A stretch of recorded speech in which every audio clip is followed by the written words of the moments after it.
They took everything she had built, her fashion empire, her fortune, her honor, and the man she loved most. Then they sent her a wedding invitation with the handwritten words, "Come see what victory looks like." But what they didn't expect, the woman they buried had come back to life. And this time, she wasn't alone. Beside her was a man the entire city of Chicago feared. This is the story of Evelyn Marrow, the woman betrayed, wiped out, and returning like a storm. If you love stories of revenge, betrayal, and power, like now and comment the city you're watching in so I know how far my story has progressed. Don't leave. The best is yet to come. The needle went through the fabric at 11:47 p.m. Evelyn didn't look up when the rain started hammering the aluminum roof. She'd learned to tune out weather the same way she'd learned to tune out hunger, by not acknowledging either one had power over her. The fluorescent light above her head had been flickering for 3 weeks. She'd asked the landlord to fix it twice. She'd stopped asking. The jacket spread across the work table belonged to a man named Gerald, who'd found her through a hand-lettered sign she'd taped to the window 6 weeks ago. Alterations and repairs, cash only. Gerald had a torn lining in a wool blazer and a budget of $30, and he'd haggled her down from $35 like she was a street vendor selling knockoffs in the rain. She'd said yes because $30 was $30, and the electric bill was 4 days overdue. She worked the needle through without thinking. Her hands remembered what to do even when her mind went somewhere else entirely. And her mind was always somewhere else. The shop was a rectangle of cracked tile and cold air behind a shuttered dry cleaning business on the corner of Halsted and 19th. The previous tenant had left behind a rusted industrial sewing machine, a warped wooden work table, and a smell of solvent that never fully left the walls. Evelyn had spent her first 2 weeks scrubbing and airing and pretending she didn't know what she'd fallen to. Then she stopped pretending. Pretending cost energy she no longer had. She'd rented the space for $600 a month under a name that wasn't hers. Not because she was hiding, just because Evelyn Marrow wasn't a name she trusted herself to say out loud yet.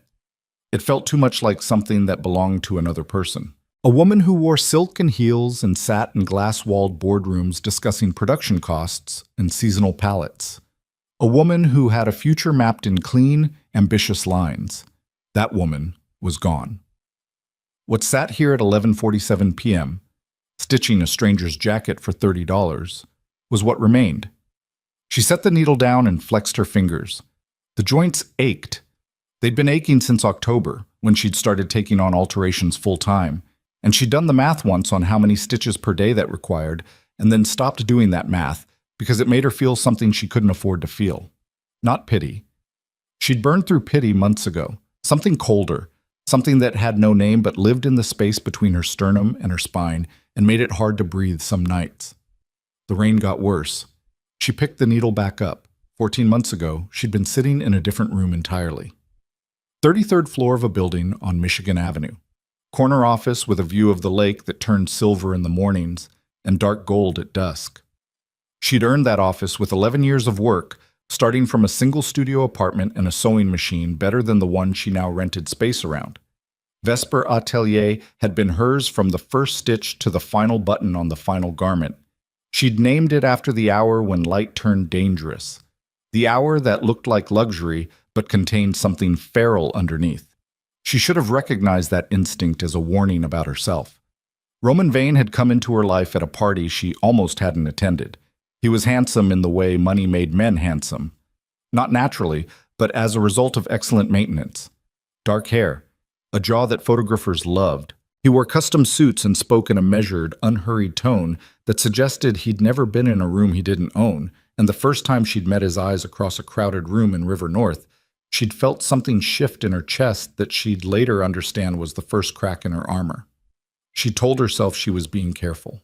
She hadn't been careful. Celeste Arden had been her closest friend for 7 years. They'd met in the early days when Vesper was still a 2-person operation, and Celeste had come in looking for someone to alter a vintage Halston. They'd ended up talking for 3 hours. Evelyn had thought she'd found the kind of friendship that was its own kind of love. The chosen family type, the kind you built because blood didn't always mean loyalty. She understood now that she'd been wrong about most things. What they'd done was meticulous. That was the part that still kept her awake at 2 a.m. when the shop was dark and the city hummed outside, and she lay on the narrow cot she kept in the back room because her apartment was 8 blocks away, and some nights she just didn't make it home. They'd done it over months. Small adjustments to documents, incremental changes in company structure, signatures that looked right but weren't. A legal architecture of theft so precise that by the time she understood what was happening, the building had already been sold from under her feet. The day they walked her out, Roman with his jaw set and his eyes somewhere past her shoulder, Celeste standing just behind him in a coat Evelyn had personally selected for her from that season's Paris samples. 2 security guards had flanked her through the lobby. Her own lobby. The marble floor she'd chosen. The reception desk she'd designed. Her name had already been removed from the glass entrance by the time she reached it. 14 months of work, of building, of bleeding into that company, and they'd erased her name in the time it took her to ride the elevator down. She'd stood on Michigan Avenue in November with her hands at her sides and the wind off the lake hitting her like something cruel. She hadn't cried. That surprised her even now. She'd thought she would. She'd thought devastation would look like crying on a sidewalk. Instead, it looked like standing very still for a long time, and then starting to walk, one foot in front of the other, north along the lake, for almost 2 hours, until her feet hurt and the city had gone dark around her. Then she'd found a diner and ordered coffee and sat there until 4 a.m. thinking. The needle slipped. She caught it before it drew blood, but just barely, and she set it down again and pressed her fingers flat against the work table and breathed. Slow, in and out, she'd gotten good at this, redirecting the surge before it became something she couldn't control, before it became the thing that wanted to burn everything down. She wasn't burning anything down. Not yet. Not like this. She picked up the jacket and held it under the light and examined the repair. Clean. Even. Better than the original construction, honestly. The factory that had sewn this blazer had used a cheap synthetic thread for the lining, and she'd matched the color but upgraded the material from her own stock. Gerald would never know. She did it anyway. She did everything right anyway, even now, even here. It was the one thing she couldn't seem to stop. She folded the jacket and tagged it, and set it on the shelf by the door. Then she sat back down and stared at the work table. The envelope had arrived 3 days ago.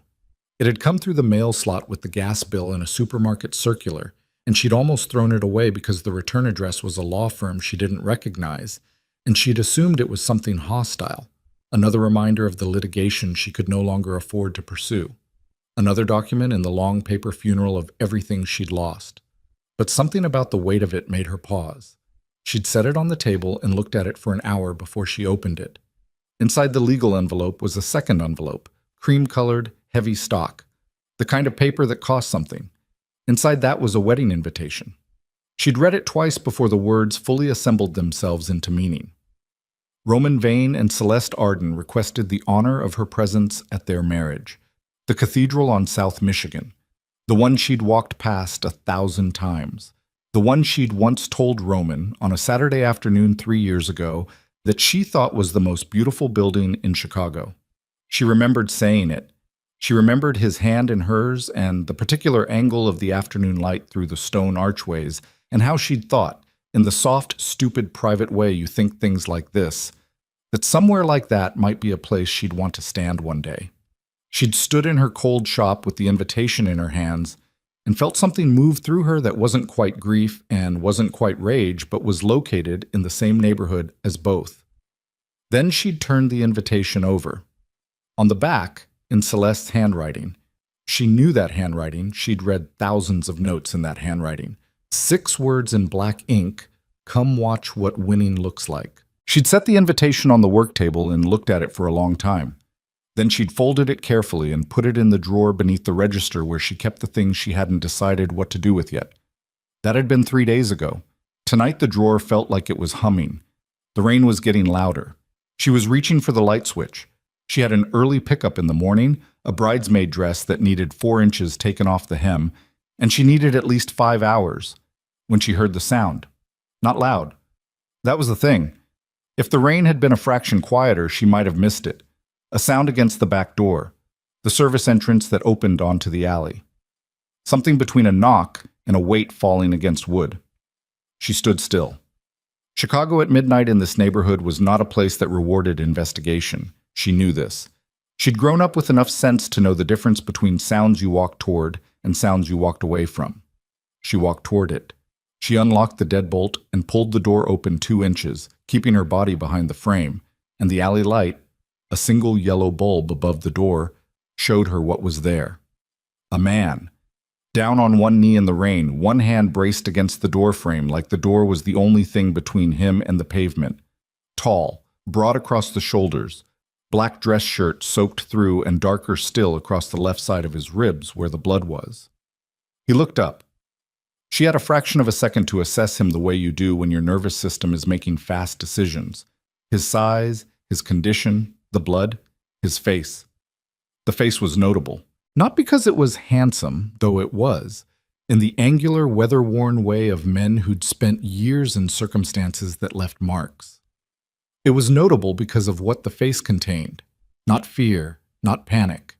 Just a kind of focused, stubborn consciousness that said he was still thinking clearly even now, even bleeding in an alley in the rain, and that he'd knocked on her door specifically, deliberately, not because she was the nearest door, but because he'd chosen this one.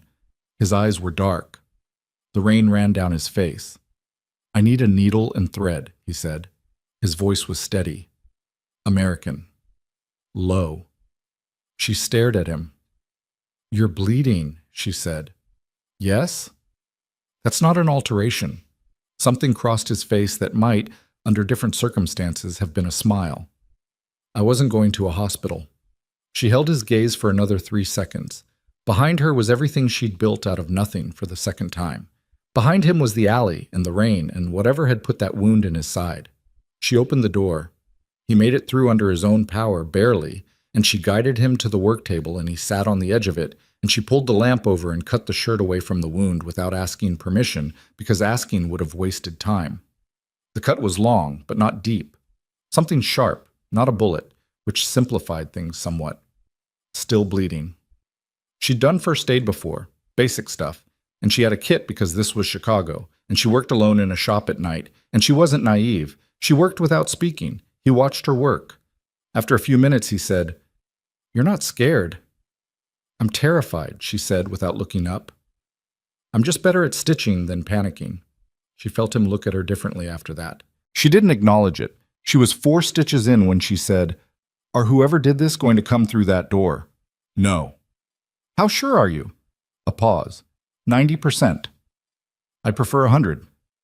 "So would I," he said. And then, quietly, "But I wouldn't be in this alley if I had 100. She tied the stitch and cut the thread and moved to the next one. Her hands were completely steady. She noticed this and filed it away as something to examine later, alone, when there wasn't a bleeding stranger on her work table. When she finished, she taped the wound and stepped back and looked at him. He was looking at the shelf by the door, at the folded blazer with Gerald's tag. Then his eyes moved around the shop, the warped table, the industrial machine, the boxes of thread organized by color along the wall, the hand-lettered sign she'd made for the window. Alterations and repairs, cash only. The words slightly uneven because her hands had been shaking the day she painted it. Then his eyes came back to her. "Evelyn Marrow," he said. She went very still. "You know who I am." "I do." She studied his face. "Should I know who you are?" "Probably not," he said. "But you will." She crossed her arms. "You're going to need to keep that wound dry for 48 hours and change the dressing twice a day. I can give you the materials." "Thank you." "You should also probably not bleed in strangers' shops." "Noted." He reached into the inside pocket of the ruined shirt. She registered the deliberateness of the movement, how he kept his hands visible, like someone practiced in understanding how threatening he could appear, and set something on the table. A clip of bills, folded once. "For your time," he said. She looked at it. "That's significantly more than thread costs." "It's what it's worth." She didn't touch it. "I didn't ask what it's worth. I asked what the thread costs." He looked at her for a long moment. Then he took back 2/3 of the bills and left the rest. "Fair," he said. He stood, moving carefully, and pulled on the jacket he'd had over his arm, Dark wool, good cut, the kind of thing you noticed, and turned toward the door. Cole Maddox, he said without turning around, in case you decide you need to know. The name landed somewhere in her memory and found purchase. Not from gossip, from something harder. Financial press, legal filings, a name that appeared in certain footnotes of certain stories about Chicago and Las Vegas, and the kind of money that didn't announce itself. A name that serious people said quietly. He pushed open the back door and the rain and the alley took him. She stood alone in the shop. The bills sat on the work table. $300, she counted. She put them in the register and turned off the lamp and sat in the dark for a while. She was still sitting there when the drawer beneath the register began humming again. Come watch what winning looks like. She'd spent 14 months rebuilding herself into something that could survive. A woman who sewed other people's things in the dark and asked no questions and needed nothing from anyone. She'd thought that was strength. She was starting to understand it might just be waiting. Waiting for what? She hadn't known. She knew now. She reached under the register and pulled out the invitation and set it on the work table and looked at it under the thin light that came through the front window from the street. Roman and Celeste, married, in that cathedral, the one she'd loved, the one built to last centuries. She pressed her palm flat against the invitation and felt the weight of the paper on, expensive, considered, chosen by someone who wanted her to feel the distance between their life and hers. Then she looked at the back door. Then she looked at the front window where her hand-painted sign was visible in reverse. She wasn't the same woman they'd thrown out of her own building. That woman had believed that goodness protected you, that loyalty meant something, that the people you loved were incapable of becoming your worst enemies. The woman in this shop at midnight knew better. The woman in this shop at midnight had stitched a mafia king's wound with steady hands and charged him fair. She folded the invitation and put it in her coat pocket. 3 weeks later, Cole Maddox knocked on her front door in broad daylight, and she opened it, and he stepped into the shop wearing clean clothes and the same expression he'd worn bleeding in the alley, unhurried, deliberate. A man who had already thought through every room he entered before he entered it. He set a folder on the work table. She didn't open it. What is this? She said. Everything they took from you, he said. Where it is, how it's held, how to get it back. She looked at the folder and then at him. Why? Cole was quiet for a moment. He looked at the window, at the reversed letters of her sign. Then he looked at her directly, and there was nothing in his expression that resembled pity, which was the first thing she'd noticed about him in the alley and noticed again now. He didn't pity her. He looked at her the way someone looks at a calculation they've already run. Because I don't do things out of charity, he said, and because the people who took from you have something I need. What do you need? A reason to move on them that doesn't point back to me. She studied his face. And I'm that reason. You're that reason, he agreed. The shop was very quiet. Outside, a bus moved past. The fluorescent light flickered once, steadied. So this is a transaction, she said. Everything is a transaction. She should have said no. She knew that. She stood in her ruined shop with her aching hands and her $300 register and the name of the woman she used to be wrapped around her like something she couldn't put down. And she knew that the correct answer was to close the folder and send him away and keep her head down and survive in the diminished way she'd been surviving. She opened the folder. The numbers hit her like cold water. Not because they were shocking. She'd known Roman had taken everything. But because seeing it mapped, organized, laid out in clean columns with account numbers and holding companies and shell structures transformed something she'd been carrying as grief into something she could see with her eyes. It was theft. Documented. Traced. Real. She looked up. Cole was watching her without expression. If you want revenge, he said quietly, I can give you something better. She waited. Their complete destruction, he said. The fluorescent light hummed. Outside, the city kept moving, loud and indifferent and alive. The same city that had watched her lose everything 14 months ago.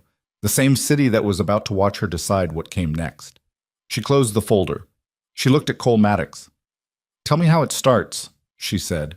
She didn't sleep that night, not because of fear. Fear was something she'd metabolized over 14 months into a duller, more functional substance. Awareness, maybe. Vigilance. The kind of low-grade alertness that meant she never fully let her guard down, even in sleep, even in the narrow back room of the shop where the cot was pushed against the wall, and the smell of solvent came through the ventilation, and the city made its sounds outside like something that didn't know or care what was happening to her. She didn't sleep because she was reading. Cole had left the folder. She hadn't asked him to.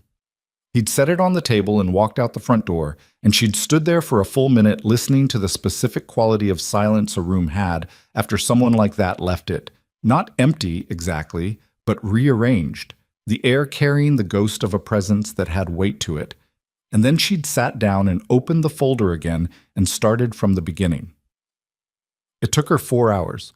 By the time the sky outside the front window started going gray, she'd read every page twice and made notes on the back of an alterations receipt because she didn't have anything else.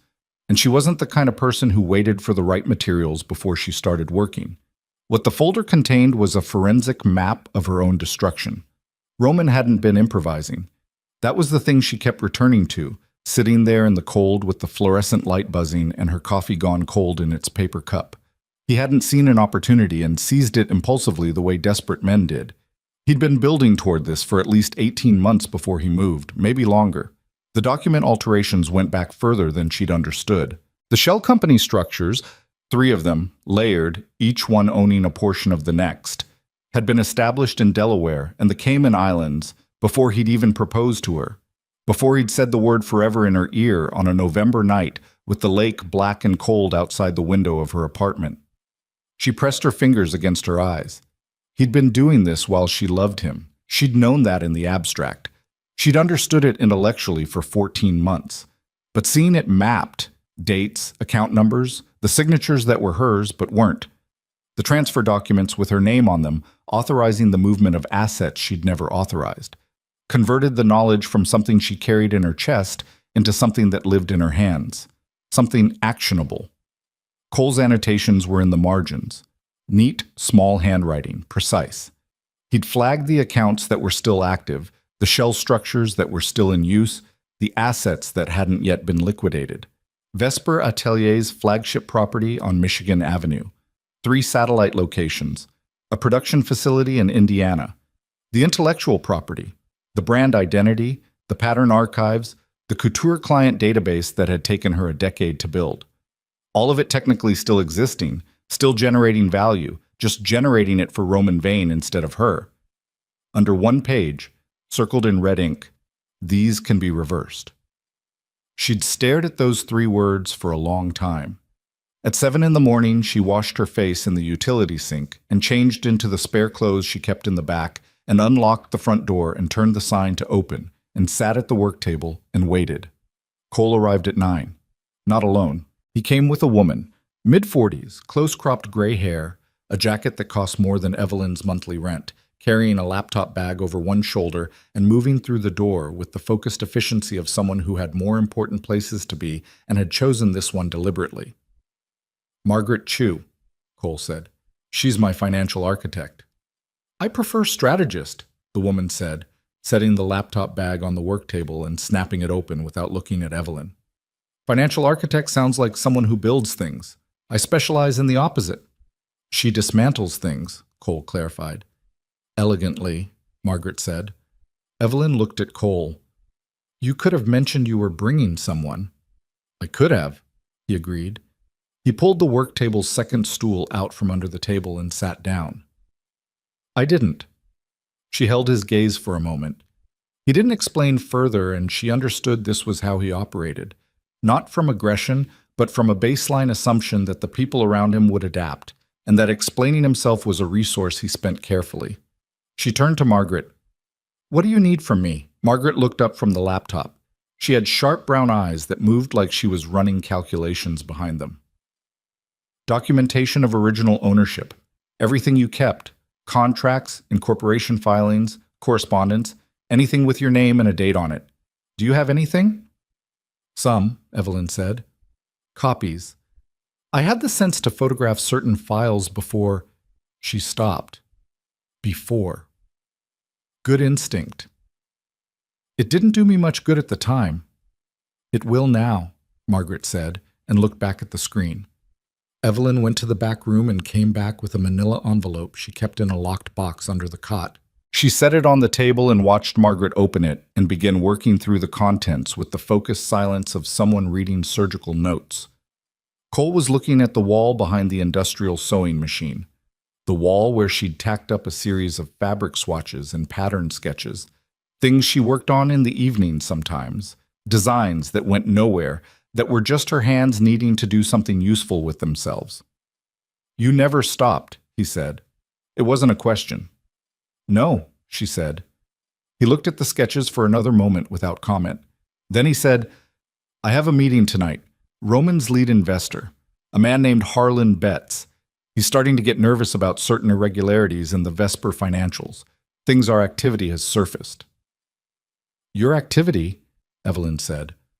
"What exactly have you done so far?" "Made some calls," Cole said. "Introduced certain information to certain people. Betts is running his own quiet audit right now. He doesn't know why things don't add up yet. But when he finds out, he'll want a way out that doesn't implicate him. And you're going to give him one." "We're going to give him one," Cole said. "Which means you need to be in that meeting." Evelyn stared at him. "You want me to sit in front of Roman's investor and—" "I want you to sit across from Harlan Betts and be exactly who you are," Cole said. "The woman who built Vesper Atelier from nothing and can prove it." "He'll tell Roman." "He will," Cole agreed, without any indication that this was a problem. That's the point. She understood then, not just the tactic, but the shape of the larger strategy. The way pressure from multiple angles would create a cascade. The way Roman's own investors turning on him would accelerate the financial unraveling that Cole was already engineering. She'd spent 11 years building a company. She understood how structures worked under stress. "All right," she said. That evening she wore what she had, which wasn't much. A charcoal blazer she'd altered herself to fit better than it had when she bought it secondhand. Dark trousers. Shoes that were good quality, and 3 years old, and she'd maintained them carefully because she understood the difference good shoes made when you walked into a room where people were assessing you. Cole met her in the lobby of a building on Walker Drive. He looked at her clothes and said nothing, and she'd appreciated that more than she expected to. Harlan Betts was 62, built like a man who'd played football in college and spent the subsequent 40 years eating well, with white hair and a handshake that tried to communicate dominance and a conference room full of the particular silence of people who knew something was wrong but hadn't said it out loud yet. He'd looked at Evelyn the moment Cole introduced her, and she'd watched the calculation move across his face, who she was, what her presence meant, why Cole Maddox had brought her here, and she'd met his eyes without blinking and said, "I understand you've been looking at the Vesper acquisition documents, Mr. Betts. I think there are some things in them you'll find clarifying." He'd stared at her for a long moment. Then he'd said, "Sit down." The meeting lasted 2.5 hours. She walked him through everything methodically. Not emotionally. She'd learned somewhere in the past 14 months that emotion was a resource you spent carefully in rooms like this, that the most devastating thing you could be in front of men like Harlan Betts was not tearful, but precise. She laid out dates and signatures and the chain of document alterations with the same focused attention she'd once used to present seasonal collections to buyers. Specific, traceable, irrefutable. Betts said almost nothing for the first hour. Then he started asking questions. Good questions. The kind that meant he understood exactly what he was looking at and was confirming what he already suspected rather than learning it fresh. When they left, Cole walked beside her on the sidewalk without speaking for a full block.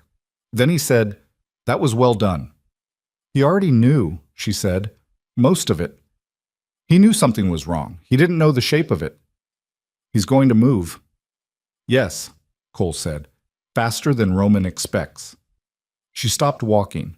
They were on the bridge over the river, and the water below was black, and the city lit it from below in a way that made it look like something alive and cold. The wind off the water was sharp. "How many people do you have inside Roman's operation?" she asked. Cole was quiet for a moment. "Enough," he said. "That's not an answer." "It's the answer I'm giving you."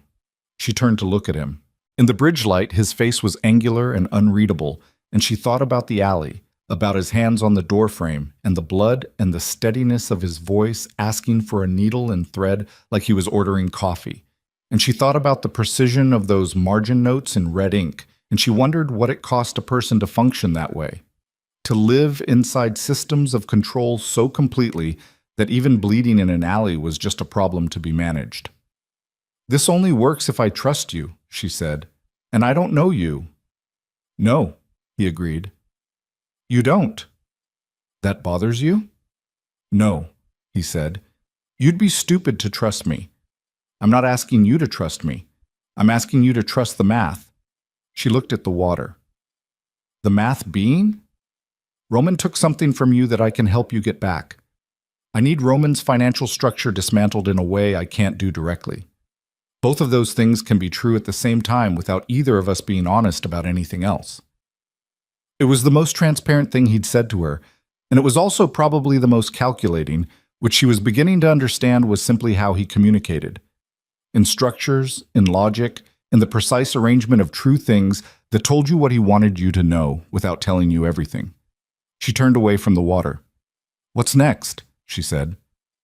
The next 2 weeks moved like something that had been held back for a long time and finally released. Cole worked from a penthouse in the Gold Coast that looked, from the outside, like every other luxury building in that zip code, but the inside was different from what she'd expected.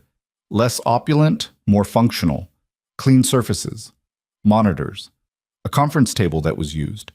Books that looked read. She'd expected the aesthetic of men who displayed their wealth like warnings.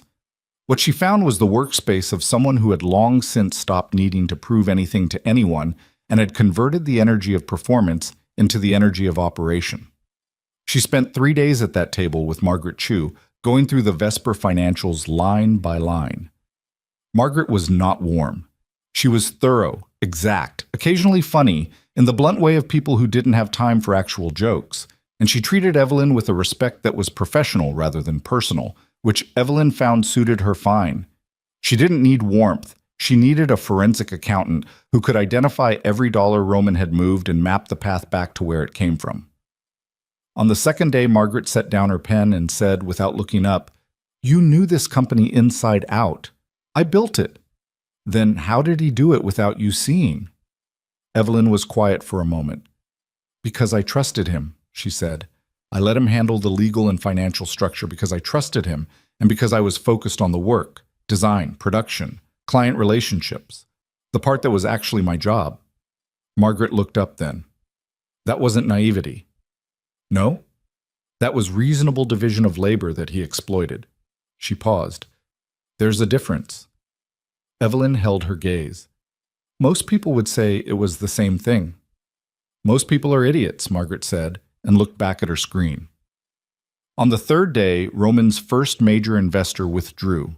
Cole told her quietly over coffee at 7 in the morning, standing at the window looking at the lake, which was gray and heavy that day, like it was thinking about something.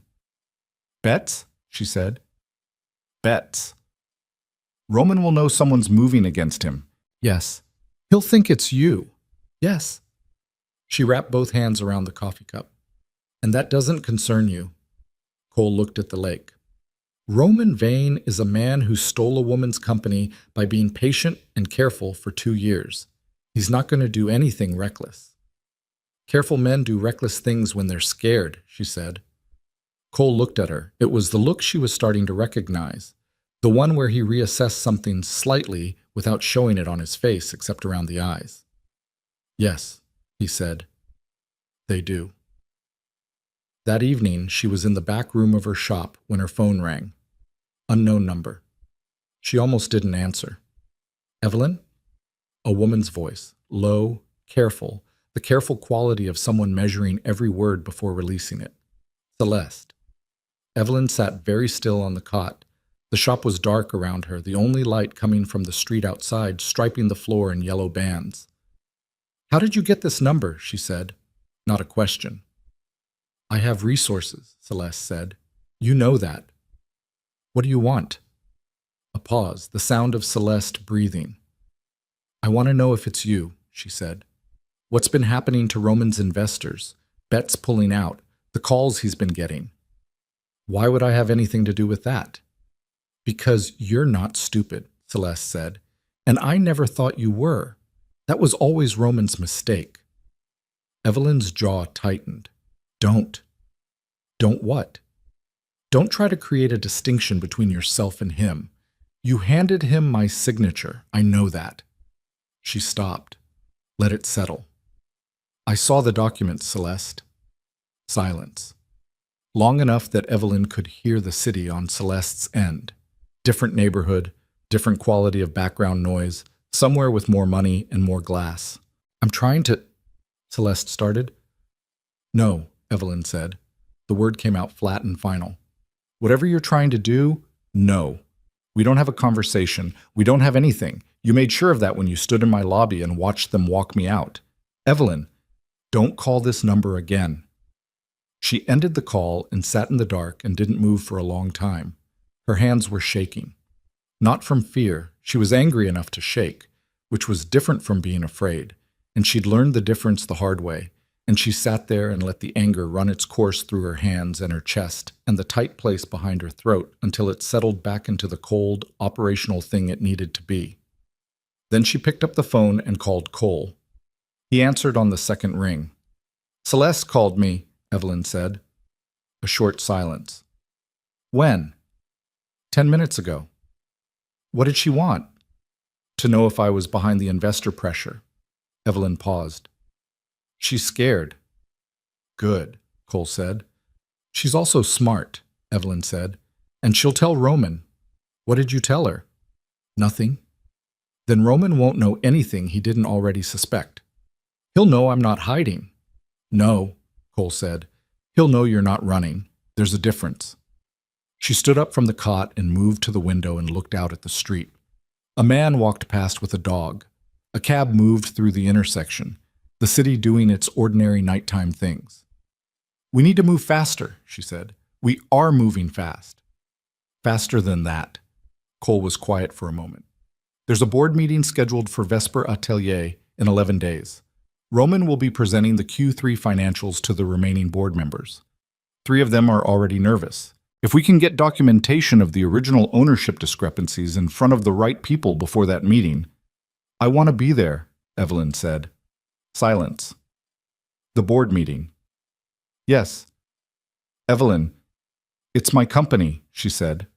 Her voice didn't shake. I want to be in that room. Roman will have security. Roman will have lawyers, she corrected. I'm not afraid of his lawyers. You should think about this.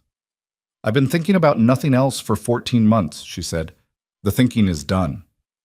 Cole said nothing for a moment, then, I'll arrange it.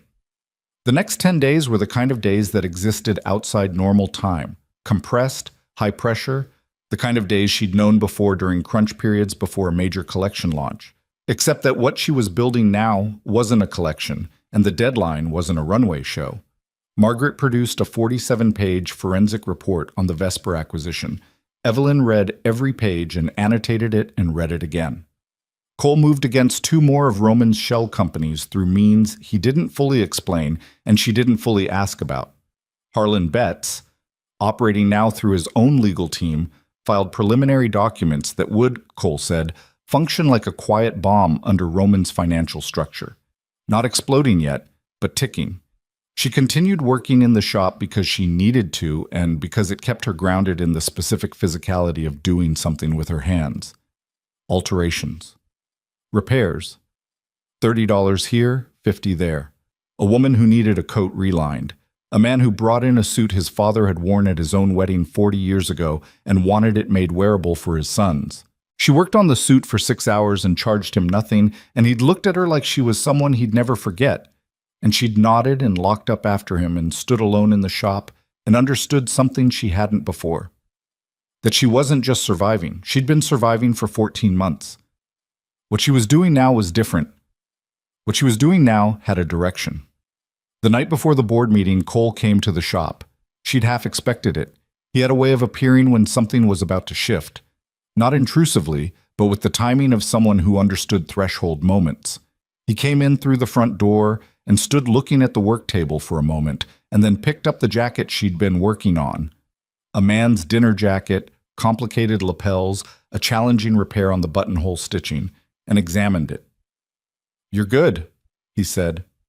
"I know," she said. He set it down. He was wearing dark clothes again, always dark, she'd noticed, the kind of person who dressed to reduce their visual footprint. He stood with his hands in his jacket pockets and looked at her. "Roman's going to try to move assets tomorrow," he said, "before the meeting. An offshore transfer to one of the Cayman structures. We've flagged it, and there are people in position to intercept the documentation. Is that legal?" "Which part?" She looked at him. "The documentation is being acquired legally," he said carefully. "What happens to it afterward is a matter of interpretation. Cole, Evelyn," she crossed her arms, "I need to know what I'm standing next to." He held her gaze. It was direct in a way his gaze often was. Not warm, not cold, just level. The kind of eye contact that communicated that he saw her clearly and wasn't adjusting what he showed her based on what he thought she wanted to see.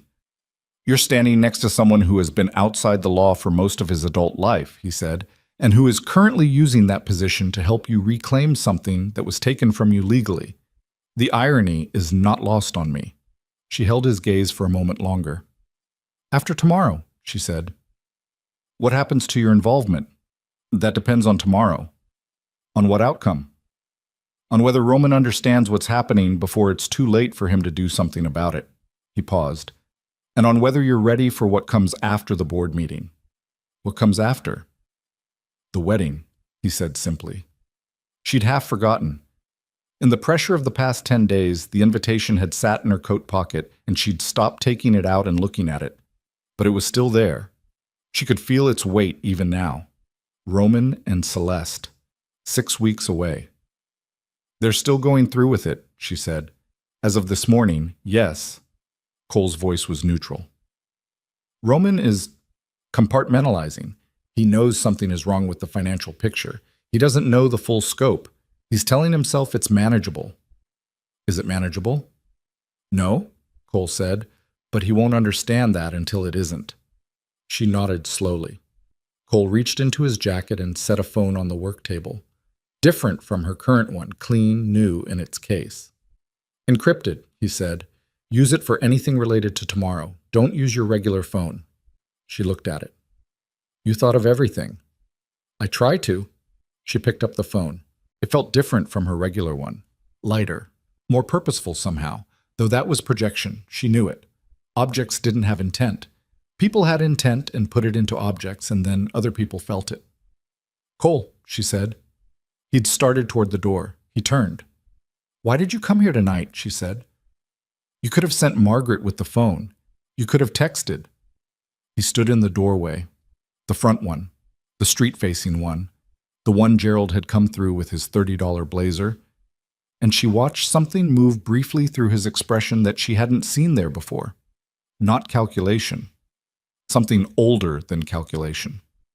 "I wanted to make sure you were ready," he said. "I'm ready." "I know," he said. "That's why I came." He left.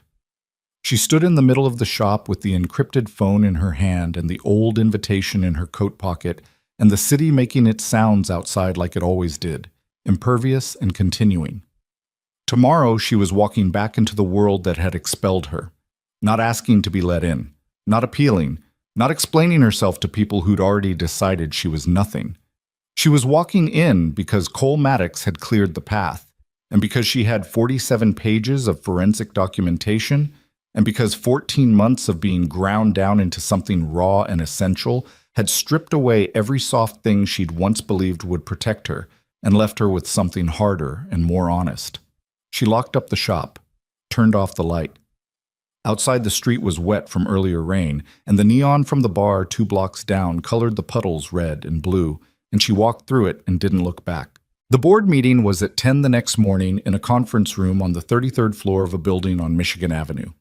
Her building, her floor, her table.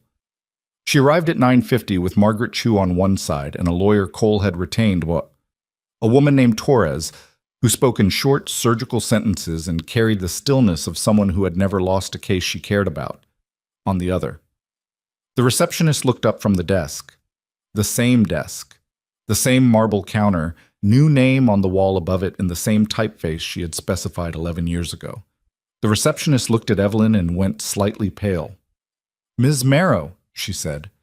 Her voice had a quality of someone trying to determine which emergency protocol applied. "I have a 10 o'clock, Evelyn said. You're not on the schedule." "I'm aware," Evelyn said.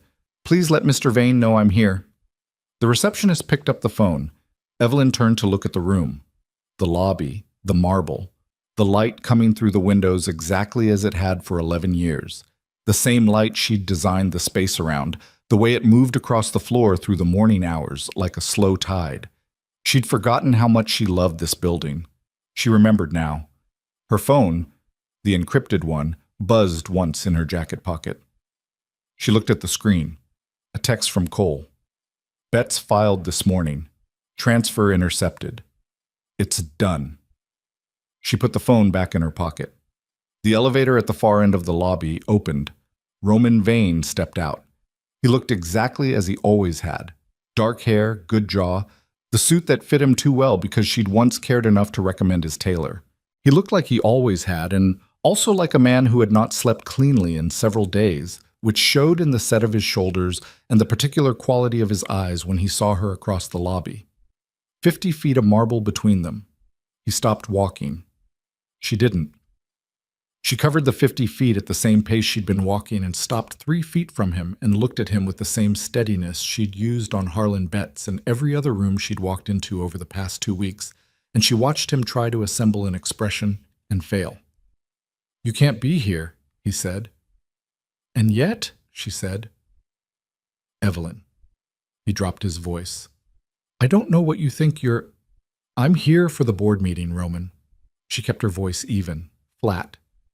"I'm a material witness to the irregular acquisition of this company, and I have documentation. Mr. Torres," she indicated the lawyer, "has copies for each board member. You don't have standing to—" "I have 47 pages," she said. "And Harlan Betts filed documents with the SEC this morning. Would you like to keep arguing about standing?" Something happened in his face that she'd never seen there before. Not anger, not calculation. Something underneath both of those things. Something that looked like the specific fear of a man who'd constructed an entire architecture of fraud and was watching someone pull the first brick. "Who is helping you?" he said. Not a question. "Does it matter?" she said. "Evelyn." His voice dropped further. The lobby around them had gone very still. The receptionist not pretending to work anymore, a man near the elevator who'd stopped moving. "I know this feels like justice to you, but what you're doing is going to destroy things that don't need to be—" "Roman," she said quietly. He stopped. "I'm not here to negotiate," she said. "I'm not here to discuss feelings. I'm here to walk into that boardroom and show those people what you did. That's it." She paused. "The rest is up to them." She stepped past him.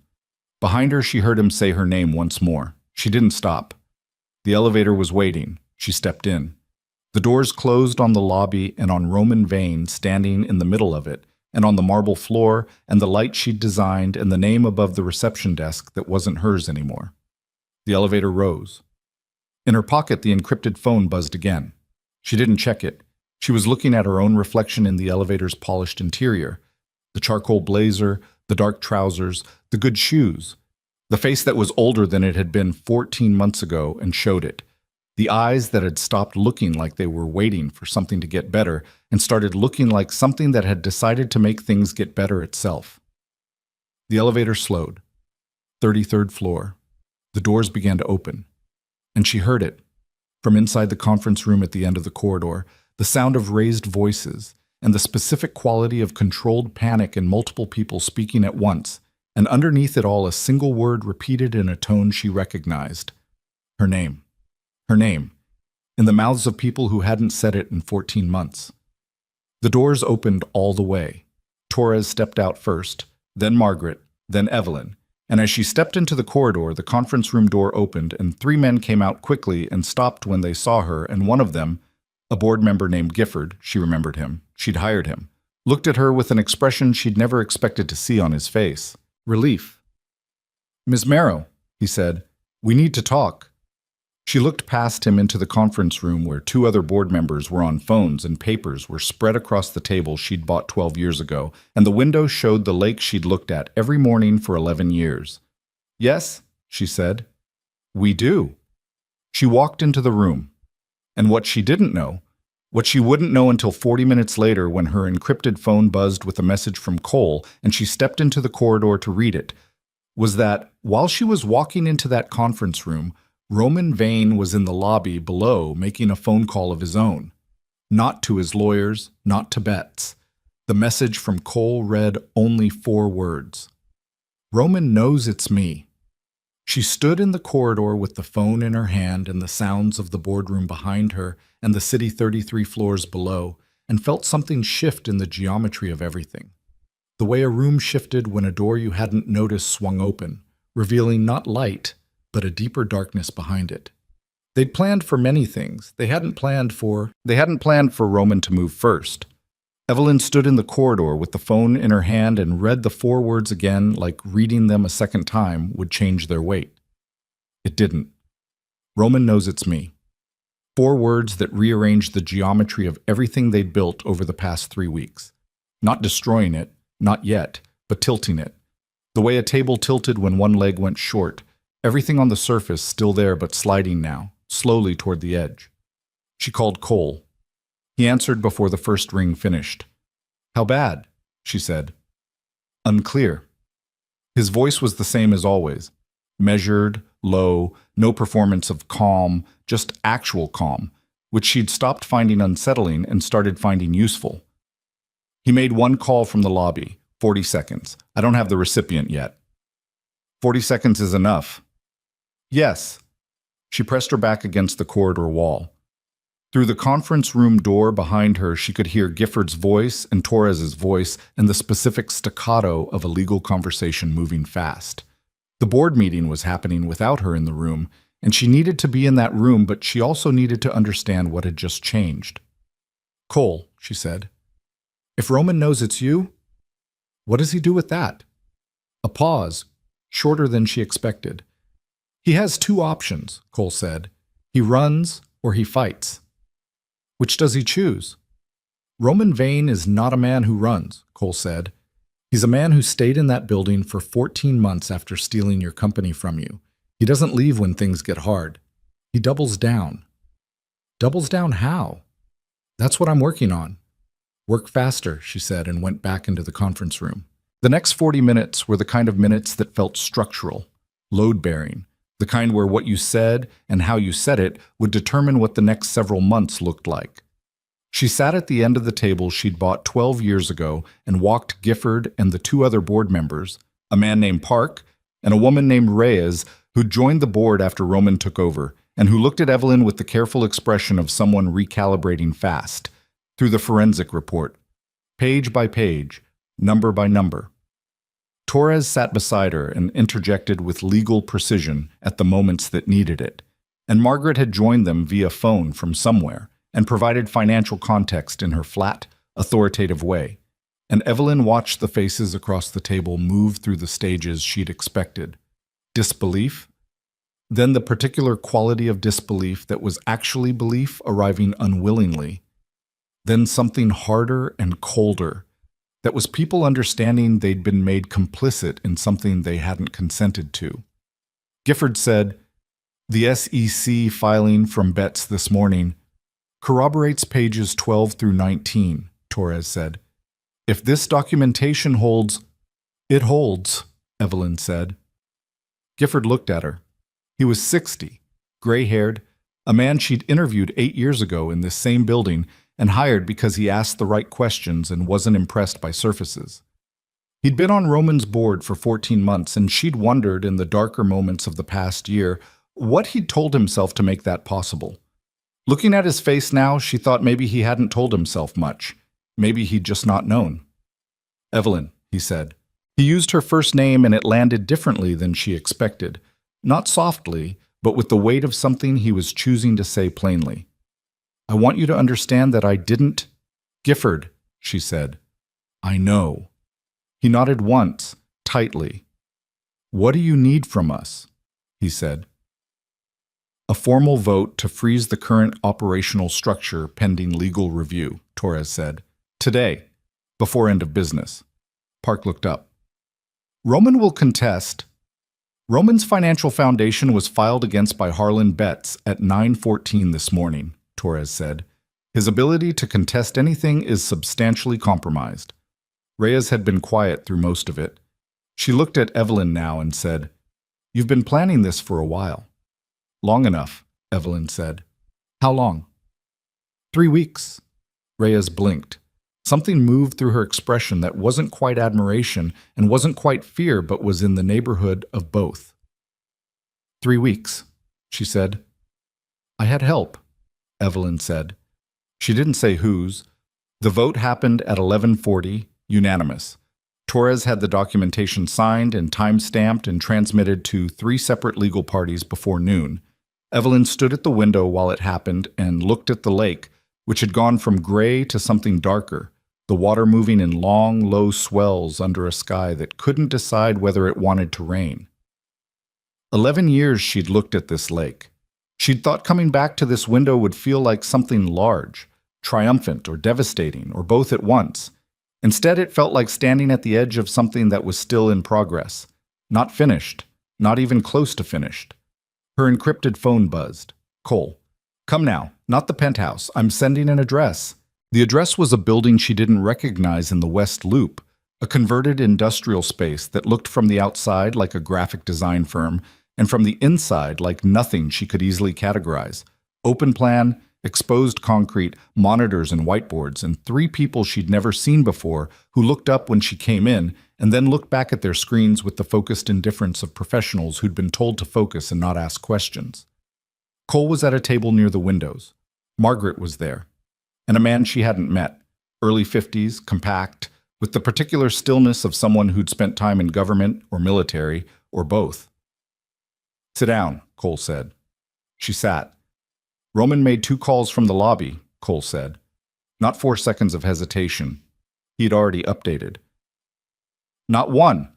We missed the second one. It was 14 seconds to a number registered to a holding company in Nevada." "What holding company?" Cole looked at the man she didn't know. The man said, "Kessler Group." The name hit her like something physical, not because she recognized it immediately, but because of the way Cole's expression changed when the man said it, a tightening around the eyes, almost imperceptible. The first time she'd seen anything resembling alarm on his face. "What is Kessler Group?" she said. Cole was quiet for a moment. "Martin Kessler," he said, "is a man I have a history with." "What kind of history?" "The complicated kind." She looked at him steadily. "Cole." "We built something together 10 years ago," Cole said. "And then we stopped building it together. The way that happens in my world is different from the way it happens in yours. He's your enemy." "He's someone who would benefit from seeing me destabilized," Cole said. "And Roman just told him I'm the one moving against him." The room was very quiet except for the ambient sound of the monitors and the city outside. "So Roman didn't call his lawyers," Evelyn said. "No. He called someone who wants to hurt you." "Yes." She absorbed this. What does Kessler do? If he decides to move? Cole looked at the man she didn't know. The man looked at his hands. "He creates problems," Cole said carefully, "of a kind that are difficult to address through conventional means. Meaning he's dangerous. Meaning he operates in the same space I operate in, but with fewer constraints." She stared at him. "You have constraints." Something shifted in Cole's expression, not defensiveness. Something more complicated. The look of a man who'd been called something true and was deciding how to sit with it. "I have some," he said. "Kessler has none." She stood up from the table and walked to the window and stood there with her arms crossed and looked at the West Loop, the street below, a woman walking a dog, a delivery truck stopped at a light, the ordinary city doing its ordinary things underneath all of this. "We need to regroup," she said. "Yes." "What's the immediate threat?" "Kessler won't move today," Cole said. "He's not impulsive. He'll assess. Determine what Roman actually knows, what the situation actually is. He might not move at all if he decides it's not worth his exposure." But if he does move, then we need to be ahead of it. She turned around. What does that look like? It looks like accelerating, Cole said. Everything we plan to do in the next 4 weeks, we do it in 2. The wedding is in 4 weeks. 3 weeks and 6 days, Margaret said from across the table, without looking up. Evelyn looked at Cole. You want to move everything up? I want to move before Kessler decides whether to get involved, he said. If we're done before he acts, his involvement doesn't matter. Roman's structure collapses on its own timeline and there's nothing Kessler can leverage. Can we do it in 2 weeks? We can do most of it, Cole said. The asset reversals, the legal documentation, the remaining investor defections. He paused. The wedding is a different thing. The wedding stays, Evelyn said. Cole looked at her. That part stays exactly as planned, she said. Her voice was flat. I'm not letting them move it. He held her gaze for a moment, then nodded once. Then we have 2 weeks to make sure that when you walk into that event, he said, there's nothing left for Roman to fight with. She went back to the shop that evening. She didn't know why she kept coming back to it. Cole had offered her a secure room at the West Loop building, which was more practical and more protected and made more operational sense. She'd declined. The shop was something she couldn't fully explain. It was the place she'd built herself back up in, one $30 alteration at a time, and leaving it felt like abandoning a part of herself she wasn't ready to set down yet, even now, even with everything accelerating the way it was. She was at the work table at 10 p.m., working on a hem, a client's, a simple job, $40 work, when the back door moved. Not opened, moved. The particular sound of weight against a door from outside, testing it. She set down the fabric. She sat very still and listened. Nothing for 10 seconds. Then the sound again. Different this time. More deliberate. Someone outside that door knew she was in here. The light from the work table was visible under the door gap. She'd been careless. She'd been careless because this was her shop, and she'd stopped thinking of it as a place where she could be found. She picked up her phone, regular phone, not the encrypted one, and held it in her hand. The back door opened. Not forced. The lock turned, which meant a key, which meant someone who'd obtained a key, which meant someone who had resources and had been thinking about this. The man who came through the door was not large. That was the first thing. She'd expected large, the physical grammar of threat. Instead, he was slight, well-dressed, 60s, with white hair cut close and eyes that were light-colored and extremely still. He moved like someone who'd been comfortable in uncomfortable rooms for a very long time. He looked at her without any expression of surprise, which meant he'd known exactly where she'd be. Miss Marrow, he said, I apologize for the hour. She didn't move from the stool. Who are you? My name is Kessler, he said. Martin Kessler. The name sat in the room between them. She held her phone in her hand and didn't raise it and didn't set it down. You should know, she said, that I'm going to call someone. You should know, he said equally, that I'm not here to harm you. If I wanted to harm you, Ms. Marrow, this conversation would be happening differently. He looked around the shop with the same assessing quality she'd seen in Cole, the way certain men cataloged spaces, automatically, involuntarily, the way other people breathed. He looked at the work table, at the sewing machine, at the shelf with the tagged garments waiting for pickup. Cole Maddox, he said, is using you. I'm aware, she said. He looked at her. Something moved in those light, still eyes. You're aware. He told me himself, she said. Day one. He needed a reason to move against Roman that didn't point back to him. I was that reason. We both wanted the same outcome. That's not being used. That's a transaction. Kessler was quiet for a moment. He moved toward the work table, slowly, deliberately, the kind of movement that announced itself because he understood that unannounced movements in this context would be threatening, and stopped 2 feet away and set his hands on the table's edge. There are things about Cole Maddox, he said, that he hasn't told you. There are things about everyone that they haven't told me, Evelyn said. These things are specific, Kessler said, and they affect you directly. She looked at him.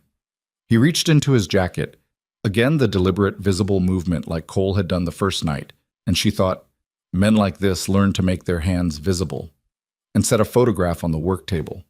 She looked at it. It was a boardroom. She didn't recognize it at first, and then she did. The specific corner angle of the window, the particular conference table. It was Vesper Atelier, the 33rd floor. 3 years ago, judging by the signage visible in the background, the branding sheet updated since then. 3 people at the table, Roman Vane, Celeste Arden, and Cole Maddox. She stared at the photograph for a long time. The room was very quiet. She picked it up, looked at it more closely.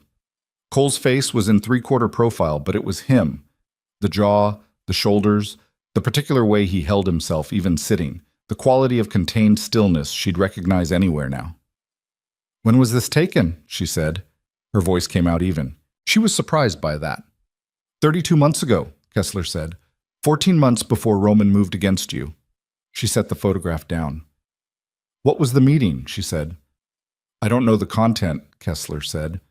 "I know that meeting happened. I know that Cole Maddox has had a financial interest in Vesper Atelier since before you were removed. A silent interest held through one of his structures, arranged through Roman Vane as an intermediary." She was very still. "He didn't take anything from you directly," Kessler said. "He's not Roman." But he knew. He knew what Roman was planning, and he held a position that would benefit from it, and he waited. "You're lying," she said. The words came out reflexively, from somewhere that needed them to be true. "I'm not," Kessler said. "I've spent 9 months building this picture because Cole Maddox cost me something, and I want to cost him something back. I'm not going to pretend otherwise, but that doesn't make what I'm showing you false." She stood up from the stool. She needed to be standing. She needed the physical reality of the floor under her feet and the specific dimensions of the room around her, the walls she knew, the smells she knew, because something was happening in her chest that she recognized and needed to manage. The specific kind of impact that hit you in the place where you trusted someone. "The financial interest," she said. "What form?" "A minority stake in one of the holding companies Roman built around Vesper, 12%, worth considerably more now than when it was established." Kessler paused. "Worth considerably more because your company is still generating revenue under Roman's management." "Cole's been profiting," she said. "Passively," Kessler said. "But yes." She walked to the back wall and stood there with her hands at her sides and stared at the rack of garments in progress and made herself breathe. In, out. The way she'd learned, the way she'd trained herself over 14 months because the alternative was coming apart in ways she couldn't afford. She thought about the alley, the blood, the needle she'd threaded in the middle of the night for a man she didn't know, the folder he'd brought her 3 weeks later, the annotations in red ink, the margin note that said these can be reversed. She thought about the bridge over the river and the water below it, and him saying you'd be stupid to trust me, like he was warning her, like he was being honest. She thought about 47 pages of forensic documentation and a board vote and a legal filing before noon and everything that had moved and shifted in 3 weeks. All of it real, all of it functional, all of it genuinely aimed at recovering what was hers. She thought about a man in a boardroom with Roman Vane and Celeste Arden 32 months ago. She turned around. "Why come to me?" she said. "Why not go to Cole directly?" "Because Cole Maddox and I have nothing to say to each other directly," Kessler said. "And because you are currently his greatest liability." He paused. "And his greatest asset. He needs you to complete what he started. Without your name and your documentation and your standing as the original owner of Vesper, his entire strategy falls apart. The asset reversals, the legal structure, all of it depends on you being the legitimate claimant. So I'm leverage," she said. "You're the linchpin," Kessler said, "which means that if you step back, if you remove yourself from this, Cole loses his mechanism." She stared at him. "And that's what you want," she said. "You want me to walk away so Cole's operation collapses." "I want Cole Maddox to fail," Kessler said simply. "Yes." "And you don't care what happens to me in the process." He was quiet for a moment. "I don't have a position on what happens to you, Miss Marrow. I'm not your enemy, but I'm also not your ally. I'm someone showing you a photograph and telling you to make informed decisions." She looked at the photograph on the work table. "Get out," she said. Kessler looked at her without reacting. "Get out of my shop," she said. He reached over and picked up the photograph. He didn't take it back. He left it on the table. He straightened and looked at her for one more moment with those light, still eyes. And then he walked to the back door and let himself out, and she heard the lock turn again from outside. She sat down on the floor. Not because her legs gave out. She sat deliberately, her back against the work table leg, her knees up, her hands in her lap, because she needed to be small for a minute, and the floor was the lowest she could get without lying down, and she wasn't lying down. She sat there for a long time. The photograph was above her on the table. She could feel its presence without looking at it. Cole, Roman, Celeste. 32 months ago, she thought about all the things Cole had said to her that were true. All of them. She went through them methodically, because this was how she'd survived the past year, by being precise about what was real and what wasn't, and not letting the weight of emotion collapse those categories into each other. He told her it was a transaction. True. He told her he wasn't asking her to trust him. True. He told her he needed a reason to move against Roman that didn't point back to him. True. He had not told her he'd been in a room with Roman Vane before any of this began. He had not told her he held a financial stake in the structure that had replaced her. She picked up the encrypted phone. She looked at it for a long time. Then she put it down and picked up her regular phone and called the one number she had for Cole that wasn't on the encrypted device, the one he'd used to contact her before he brought her the encrypted phone, the one she'd saved under a generic name out of some instinct she now understood better. He answered on the third ring. "I need to see you," she said. A pause. "Tonight?" "Now." Something in her voice, she kept it level. She was almost certain she kept it level, but something got through because he said, "What happened?" "Now, Cole," she said. He came to the shop in 20 minutes. She heard his car and then his footsteps on the front steps, and she unlocked the door and stepped back, and he came in and looked at her face and then at the photograph on the work table. He went very still.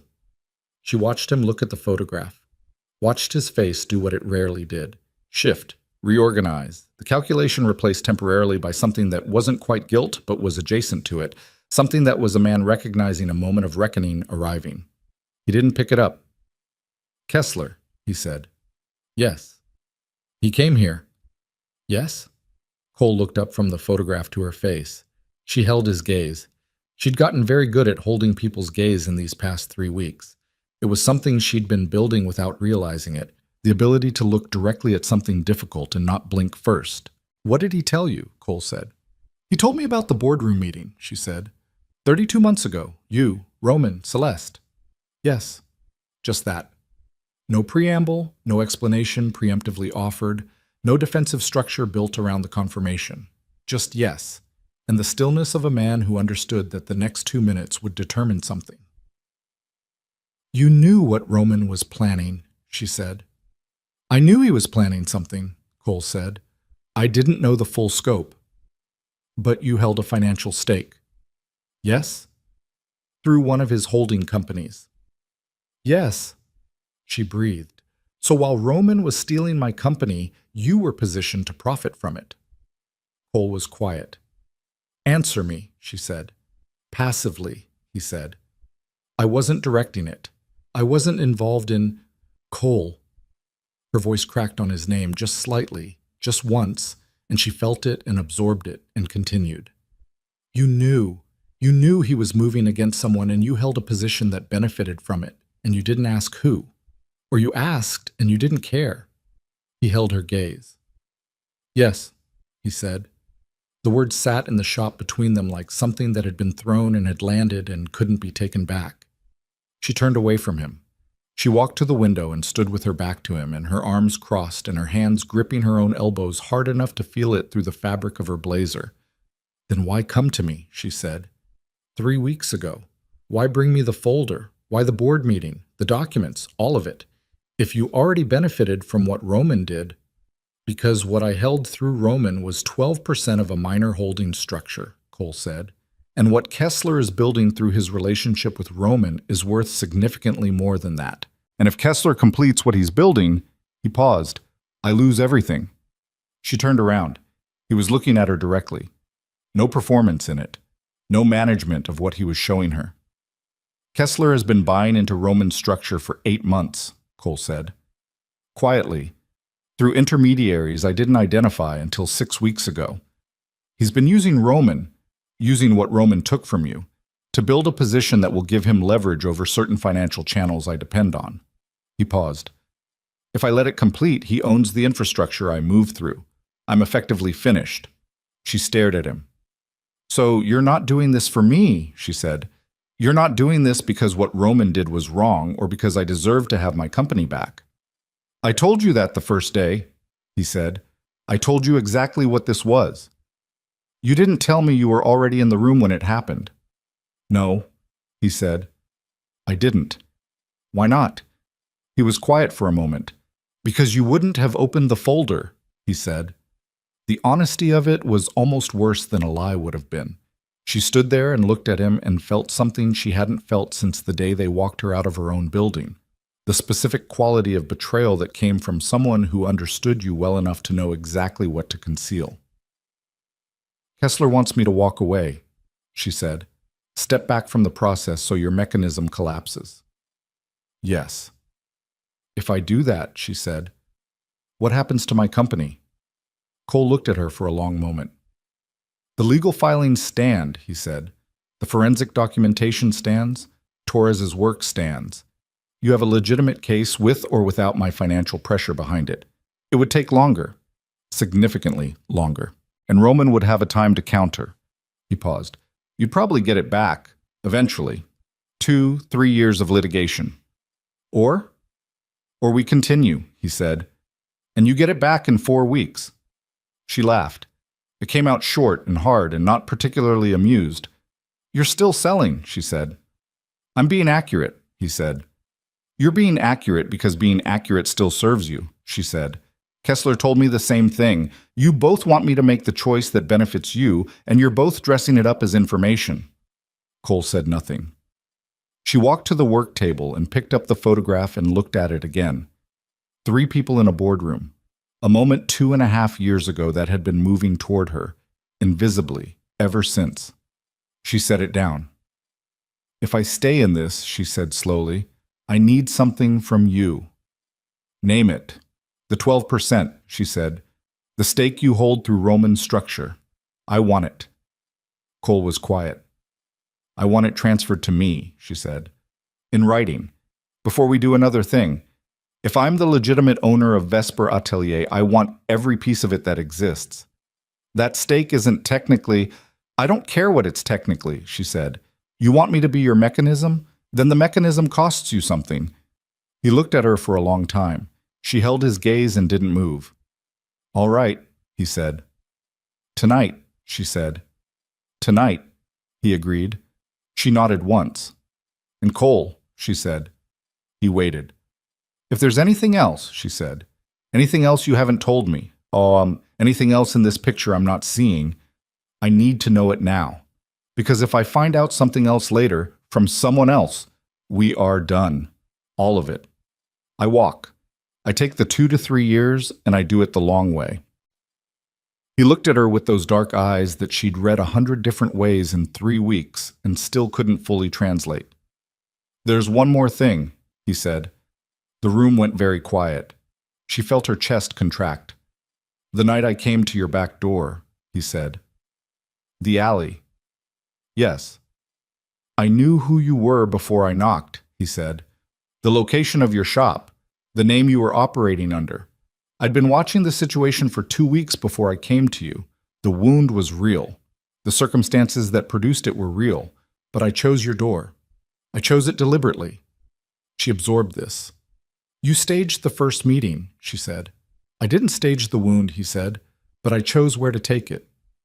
She stood there with the photograph in her hand and the city outside and Cole Maddox 4 feet away being honest with her in the specific way of someone who understood that partial honesty had a longer shelf life than complete dishonesty.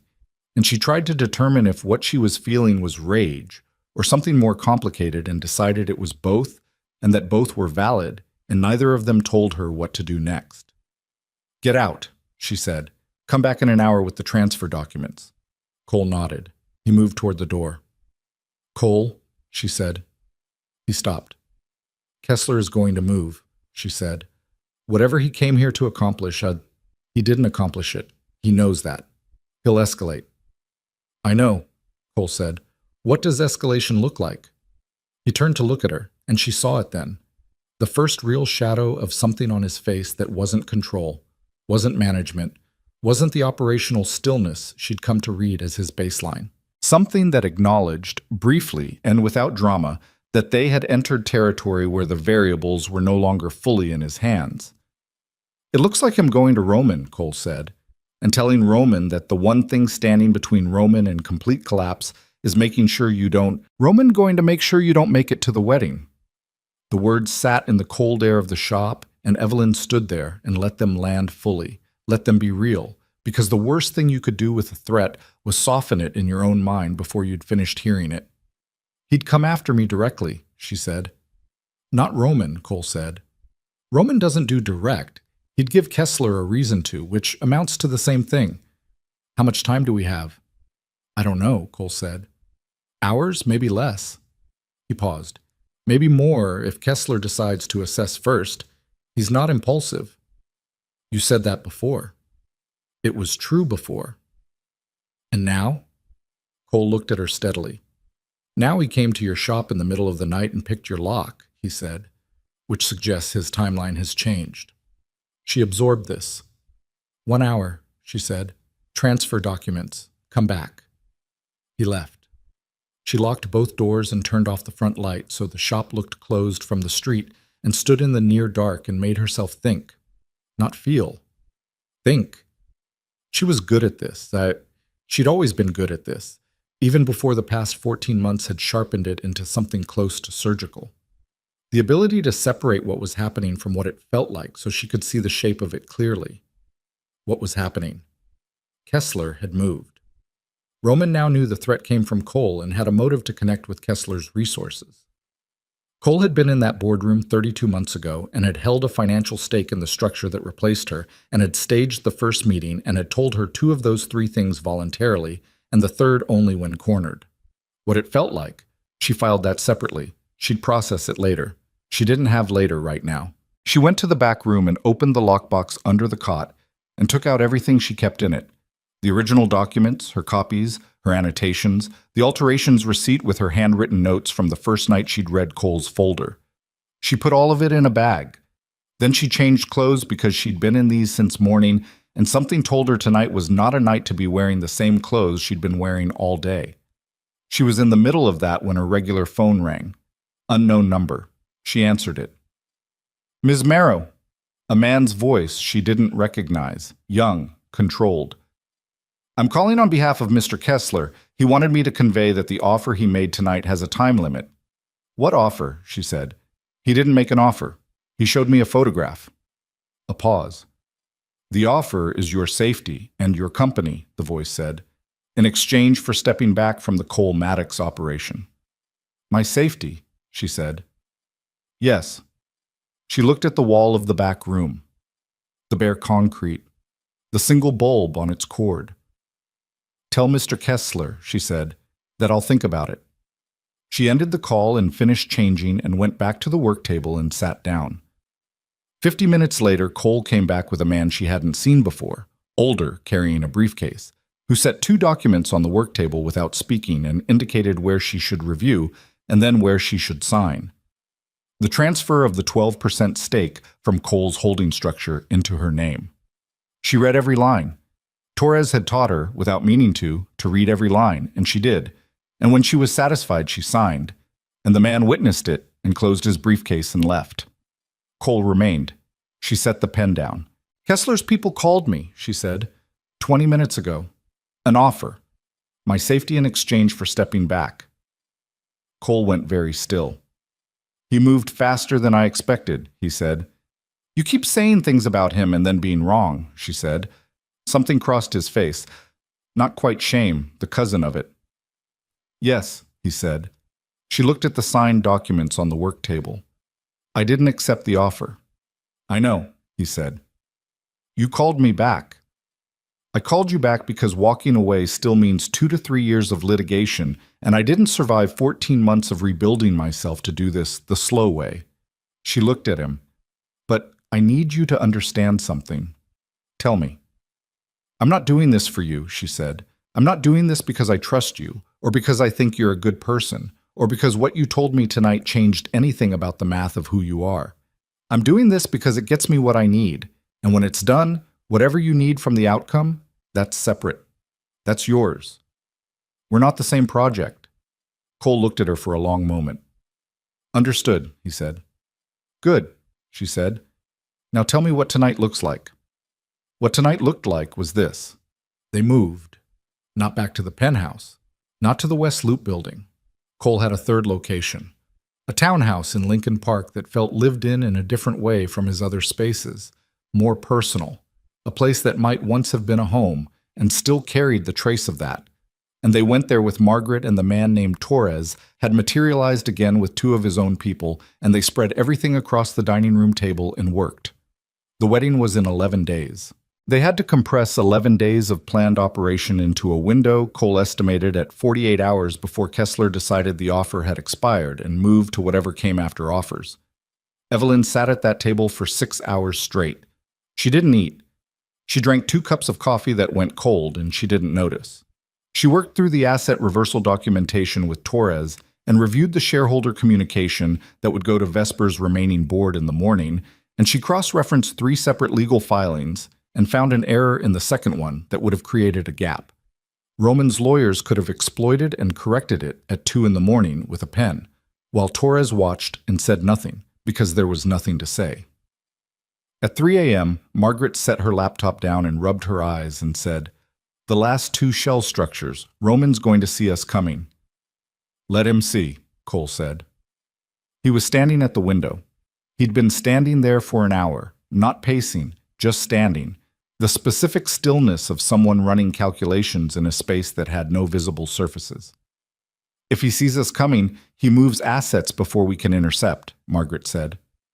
"He can't move them," Evelyn said. Both of them looked at her. "The board vote this morning froze the operational structure," she said. "He can try to move assets, but any transfer requires board authorization that he no longer has majority control over. Torres," she looked at Torres. "Is that airtight?" Torres considered for precisely 2 seconds. "With the filing bets made this morning, yes. Any transfer Roman attempts gets flagged automatically.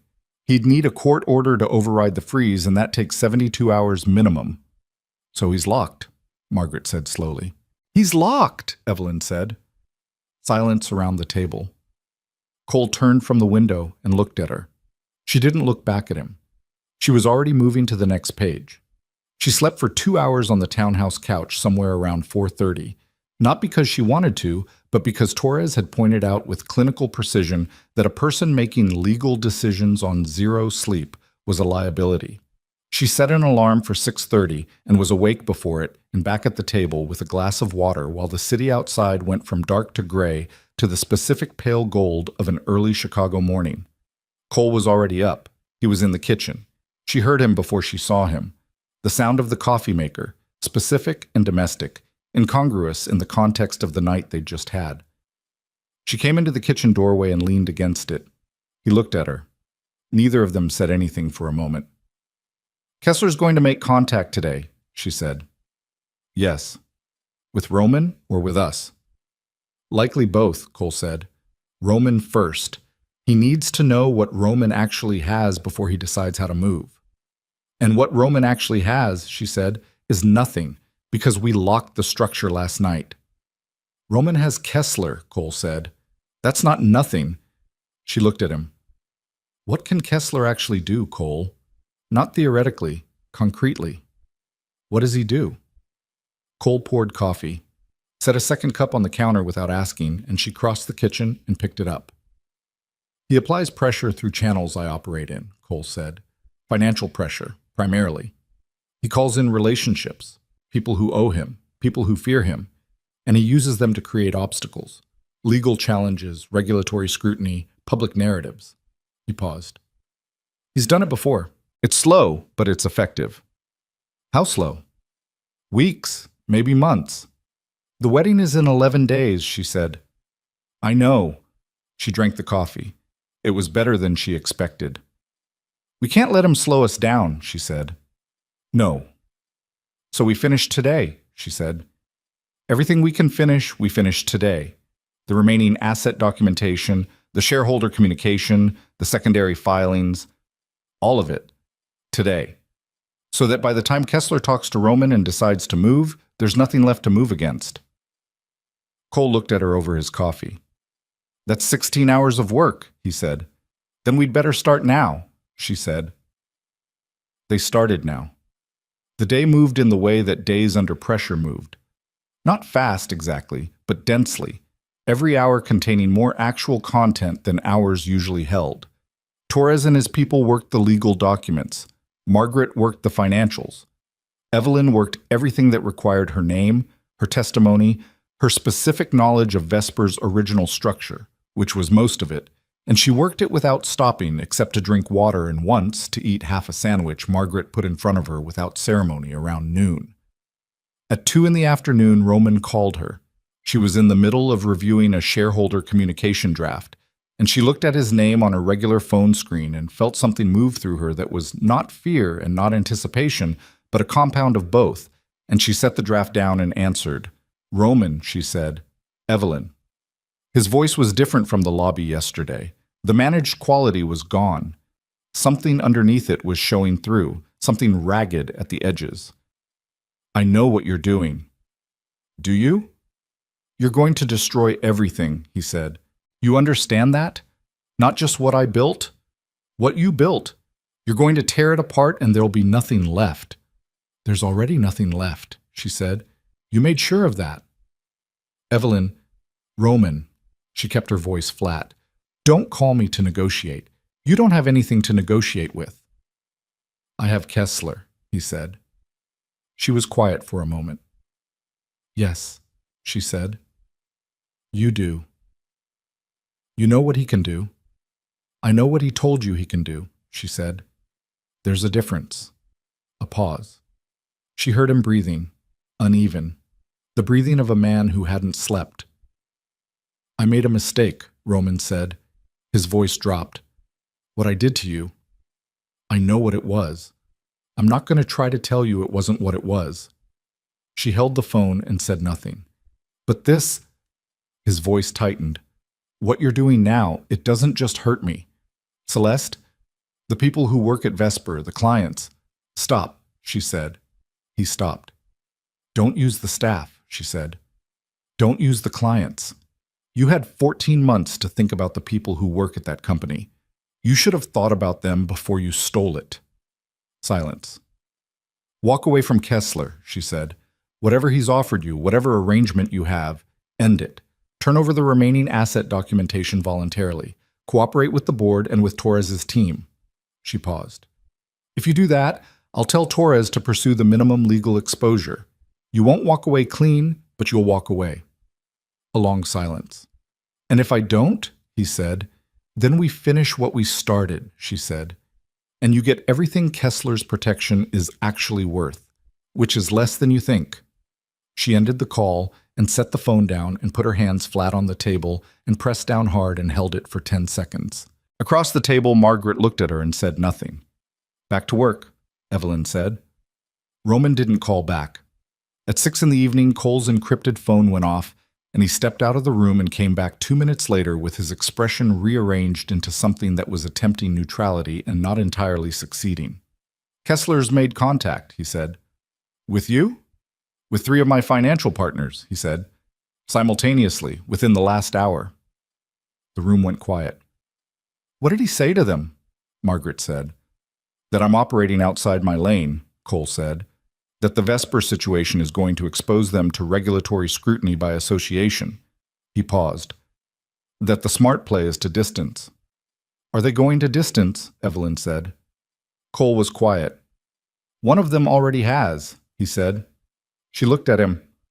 It doesn't change the legal work, Torres said immediately. Everything we've filed stands regardless of— Oh, I know, Cole said. It's not the legal work. Then what? Evelyn said. Cole looked at her. 2 of the remaining asset reversals require active participation from financial partners on my side. Partners who move the capital that makes the reversals possible. If Kessler turns them, the reversals stall. How long? Long enough for Roman to find a legal challenge to the board freeze, Cole said. Long enough for Kessler to establish the regulatory narrative he's building. Long enough that the wedding comes and goes and you're still in litigation. He paused. Months. Possibly longer. She stood up from the table. She walked to the window. Lincoln Park outside, the trees in their late-season state, the street below ordinary and quiet. She pressed her forehead briefly against the cold glass, and then straightened and turned around. "What do you need?" she said. "I need to make a call," Cole said. "That I didn't want to make." "To who?" He looked at her. "There's someone above Kessler," he said. "Someone both of us answer to, historically. Someone Kessler won't move against." He stopped. "Someone I have a debt with." "What kind of debt?" "The kind you pay once," Cole said, "and then it's finished." She looked at him for a long moment. "And you haven't called in this debt before because you only get to call it once," he said, "and I've been holding it for 6 years." The room was very quiet. "Make the call," she said. Something moved through Cole's face. "Evelyn, make the call, Cole." He held her gaze. Then he nodded once and took out a phone she hadn't seen before. Not the encrypted one, something older, a device that looked like it had been kept in a drawer, and left the room. She stood at the window and listened to the city and didn't let herself think about what a 6-year debt in Cole Maddox's world looked like, or what pain it cost, or whether she'd just watched him spend the last thing he had. He came back in 8 minutes. He set the old phone on the table. "It's done," he said. "Your partners?" "Kessler will back off them," he said. "Tonight." "You're sure?" "Yes." She looked at him. "What did it cost?" He met her eyes and didn't look away. "Something I won't get back," he said. She nodded. She didn't ask what. It wasn't her question to ask, and they both knew it, and the air in the room held that knowledge without anyone making it worse by saying it aloud. "Then we finish," she said. They worked through the night. By 2 in the morning, the asset reversals were complete. Documented, filed, transmitted, time-stamped. By 3, the shareholder communication had gone to every board member and every major stakeholder whose information they had.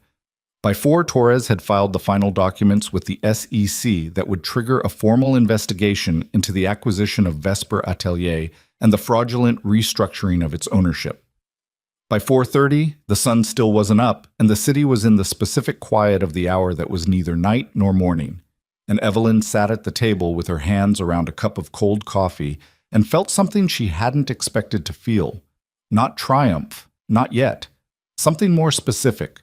The bone-deep fatigue of a person who'd been running on will for a very long time and had just finished the part that required running and hadn't yet arrived at the part that allowed stopping. Torres's people were packing up.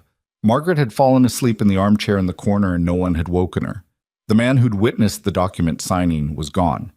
It was just Cole and Evelyn and the aftermath of a night that had dismantled something they'd spent 3 weeks building toward. Cole sat across the table. Neither of them spoke. Then he said, "The wedding is in 9 days." "I know." "Roman will be there." "I know." "He's still planning to go through with it," Cole said. "Even now, even with everything that happened today. He announced this afternoon, I got word an hour ago, that the ceremony is proceeding as scheduled." She looked up from the coffee cup. "He's pretending nothing's happened." "He's performing stability," Cole said, "for his remaining investors, his remaining social capital. If he cancels, it confirms the collapse. If he proceeds, he looks like a man who isn't scared," she said. "Yes." She set the coffee cup down. "Good," she said. Cole looked at her. "I want him there," she said. "I want Roman Vane standing at that altar in 9 days, believing he's still standing on solid ground." She paused. "I want to be the one who shows him it isn't." "That was always the plan," Cole said. "The plan has changed 3 times," she said. "I want to make sure it still ends there." "It ends there," he said. She nodded. She started to stand and her legs were less willing than she expected. The night and the days before it making themselves known in her joints, her lower back, the specific places in her body where she held tension without realizing it. She braced on the table edge and straightened. Cole stood too. "You should sleep," he said. "So should you." "I will," he said.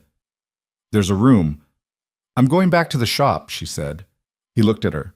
"It's not safe," he said. "Kessler backed off," she said. "Kessler backed off his financial partners," Cole said. "I don't know what he does next." She looked at him. "Cole, I've been sleeping in the back room of that shop for 8 months. I'm not going to stop now because someone picked your lock last night." She held his gaze. "I'll drive you," he said. She considered refusing and then didn't, because refusing would have been about pride, and pride at 4:30 in the morning after a night like this was a resource she couldn't afford. They drove in silence. The city was empty at that hour in a way it never quite was at other hours. Not abandoned, just temporarily unoccupied, the streets clean and wet from a rain she hadn't noticed falling. Cole drove without speaking, and she sat in the passenger seat and watched the streetlights move across the windshield and thought about 9 days. 9 days until the wedding. 9 days until she walked into that building on South Michigan that she'd once loved and that had been turned into something meant to exclude her. She thought about the invitation in her coat pocket. "Come watch what winning looks like." 6 words in Celeste's handwriting. She'd been carrying those words for weeks. She was going to need them to feel like something different when she walked through those doors. Not a wound, not a challenge. Something she'd already answered. Cole stopped the car in front of the shop. She reached for the door and then stopped. "Cole?" she said. He looked at her. "What you spent tonight," she said. "The debt." "Evelyn." "I'm not going to pretend it didn't happen," she said. "You spent something real, I know that." She paused. "I'm not going to thank you because I think we're past the point where thank you covers anything accurately. But I know what it was." He held her gaze. Something moved through his expression. Not gratitude, not warmth exactly, but something that acknowledged being seen. The specific quality of a person who'd operated for a long time in spaces where no one tracked the cost of anything and who had not expected someone to track it. "Get some sleep," he said. She got out of the car. Inside the shop, she locked both doors and turned on the backroom light and sat on the cot with her bag on her lap and the photograph. She'd put it in the bag, she wasn't sure why, and she held it and looked at it. 3 people in a boardroom, 32 months ago. She turned it over so she couldn't see the image and set it on the floor and lay back on the cot and stared at the ceiling and let the night settle over her like something that had earned its weight. She thought 9 days. She thought it's already done mostly. The documents are filed, the assets are reversed. The legal architecture of what Roman did has been dismantled and documented and transmitted to every party with the standing to act on it. She thought, the wedding is theater. The wedding is the moment where the invisible becomes visible, where everything that's already happened gets its public form. She thought, I've been preparing for that moment for 9 days, and I'm going to be ready for it. She was almost asleep when her phone buzzed, not the encrypted one, the regular one. A text from a number she didn't recognize. She picked it up. The text was a photograph. She looked at it and sat up. It was the exterior of the shop, taken from outside, from the alley, through the back door. The angle showed the interior, the work table, the industrial sewing machine, the shelf of garments, and the timestamp on the photograph was 47 minutes ago. While she'd been at the townhouse, someone had been in the shop. She was on her feet before the thought fully formed, adrenaline cutting through the exhaustion like cold water, and she moved through the back room doorway and into the main shop and stopped and looked around, and it took her a moment, just a moment, to see what was different. The drawer under the register, open. She went to it and looked inside. The wedding invitation was gone. Just that. Nothing else taken, nothing disturbed. Just the invitation, Celeste's handwriting, come watch what winning looks like. Gone. She stood at the open drawer and breathed. Her hands were not shaking. She thought about what it meant. Someone in the shop. Someone who knew what to look for. Someone who wanted her to know they'd been here and what they'd taken. Not burglary. A message. The particular kind of message that said, "We know what matters to you and we can reach it." She pulled up Cole's number on the encrypted phone. Then she stopped. She put the phone down on the counter. She closed the drawer. She went back to the cot and sat down and made herself breathe in and out. The specific rhythm she'd trained herself into over 14 months of rebuilding from nothing. She didn't need the invitation. She knew what it said. She knew where the wedding was. She knew the date and the time and the name on the door and the color of the silk she was going to wear when she walked through it. Kessler, or Roman, or whoever had sent someone into her shop tonight, had taken a piece of paper. They hadn't taken anything real. She lay back down. She was going to sleep for 4 hours, and then she was going to spend 9 days making sure that when she walked into that wedding, everything that could be in place was already in place, and everything Roman had left to fight with was exactly nothing.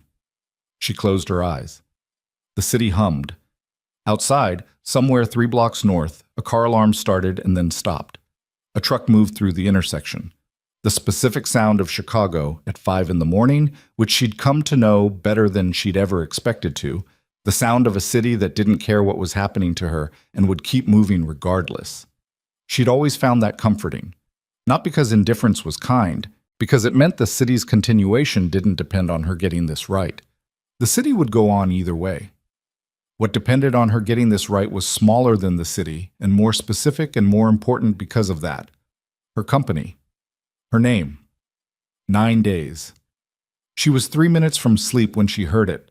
Not from outside, from within, the particular creak of the front step, the one she'd been meaning to have fixed for months, the one that sounded a specific way when weight came down on its left edge. And she knew the sound of that step, and she knew she was the only one who should be here. And she was already sitting up, already reaching for the phone, she already had the phone in her hand when the front door opened. Not forced, unlocked, which meant a key again, which meant the same person or the same organization, which meant this was not a coincidence and not a warning anymore, but something that had moved past warnings into the territory of action. She was off the cot and through the backroom doorway before the door fully opened, moving in the dark by memory because she knew this space in the dark. She'd lived in it for 8 months, and she knew where the work table was, and where the industrial machine sat, and where the gap between the shelving units created a narrow corridor that someone coming through the front wouldn't see immediately. She pressed herself into that corridor and held the phone against her chest so the screen light didn't show, and she did not breathe. One set of footsteps. Just one. Moving slowly, which was worse than moving fast because it meant the person wasn't rushed, wasn't desperate, was operating from a position of complete confidence about what they were going to find here. The footsteps stopped. "Ms. Marrow!" A voice she recognized. Young, controlled. The same voice that had called her earlier, Kessler's man. "I can see you came back. The light in the back was on when I arrived." She said nothing. "I'm not here to hurt you," the voice said. "Mr. Kessler wants a conversation." She looked at the phone screen. Cole's number already pulled up.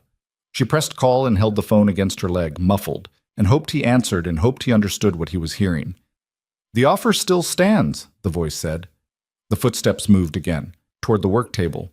She heard him set something down, something with weight, a folder or a case. Step back from the Maddox operation. "What's been filed stays filed.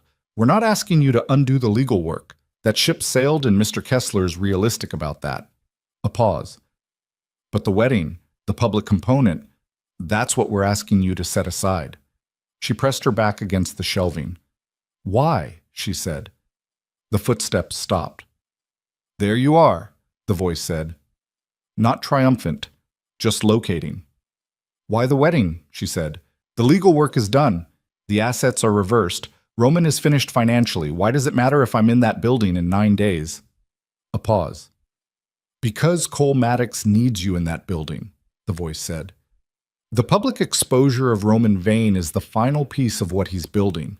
Without it, Kessler's position in the remaining Vesper structures stays viable. Cole needs that exposure to collapse Kessler's financial play completely." Another pause. "You're not going there for yourself, Miss Marrow. You're going there for him. She stood in the dark corridor and held the phone against her leg and thought about this. Turn on a light, she said. I'm not having this conversation in the dark. A click. The work lamp above the table came on, the one she used for close stitching, and its light was specific and directional, and it showed her, when she stepped out of the corridor, a man in his 30s in a good coat, standing at her work table with his hands visible and a leather folder in front of him that he'd placed there deliberately, open, showing her pages she couldn't read from this distance. She stayed where she was. He's right, she said. The man looked at her. Cole needs the public event, she said. I know that. I've known it since the beginning. She crossed her arms. What I need the public event for is different, but yes, we both need it. Then you understand why Mr. Kessler wants to prevent it. I understand his reasoning, she said. That doesn't mean I'm going to accommodate it. The man looked at the folder. These documents. I don't want to see your documents, she said. Whatever Kessler is offering, the answer is no. It was no when he came here himself, and it's no now. She held the man's gaze. You should leave. He studied her for a moment. Then he picked up the folder and closed it and tucked it under his arm and looked at her with an expression that contained something she hadn't expected from Kessler's man. Something that was close to respect, the professional kind, the kind you had for an opponent. Mr. Kessler will be at the wedding, he said. She hadn't known that. She kept her face level. Then I'll see him there, she said. The man left through the front door. She waited until she heard his car, and then she raised the phone to her ear. Cole was there. He'd been there the whole time. She could hear his breathing. Kessler will be at the wedding, she said. I heard, Cole said. Did you know? A pause. No, he said. She believed him. Not because he'd earned her complete trust. He hadn't, and they both knew that. But because the quality of the silence before the no was the silence of a man who was recalculating, not performing surprise. What does it change? She said. Nothing, Cole said, and everything. She looked at the work lamp, its specific light, the way it made the work table look like a stage. I'll be there in 20 minutes, Cole said. Don't, she said. Evelyn, I'm fine, she said. The man is gone. I'm not in danger right now. I need to sleep, and so do you, and in 9 days we finish this. She paused. Come here in the morning. We'll work. A long silence. All right, he said. She turned off the work lamp and went back to the cot and lay down in the dark, and this time she did sleep, deep and dreamless, the sleep of a body that had reached its limit and overridden everything else. The 9 days passed, not quickly, not the way people said time passed when things were moving fast. They passed with the density of days that contained real work, legal work, preparatory work, the specific kind of work that required her presence and her name and her knowledge of Vesper's original structure in ways no one else could substitute for. Torres filed 3 more documents. Margaret produced a supplementary financial analysis that would be submitted to the board on the morning of the wedding. Cole managed the infrastructure she didn't see, and she'd stopped asking to see all of it because she'd made her peace with what she knew and what she didn't. Kessler made no further contact. Roman made no further contact after the single call. Celeste made no contact at all. The silence from all 3 of them had a specific quality. Not peace, not resolution, but the silence of people who had run out of moves and hadn't yet admitted it to themselves. On the 8th day, she went to a tailor. Not her shop. A proper one.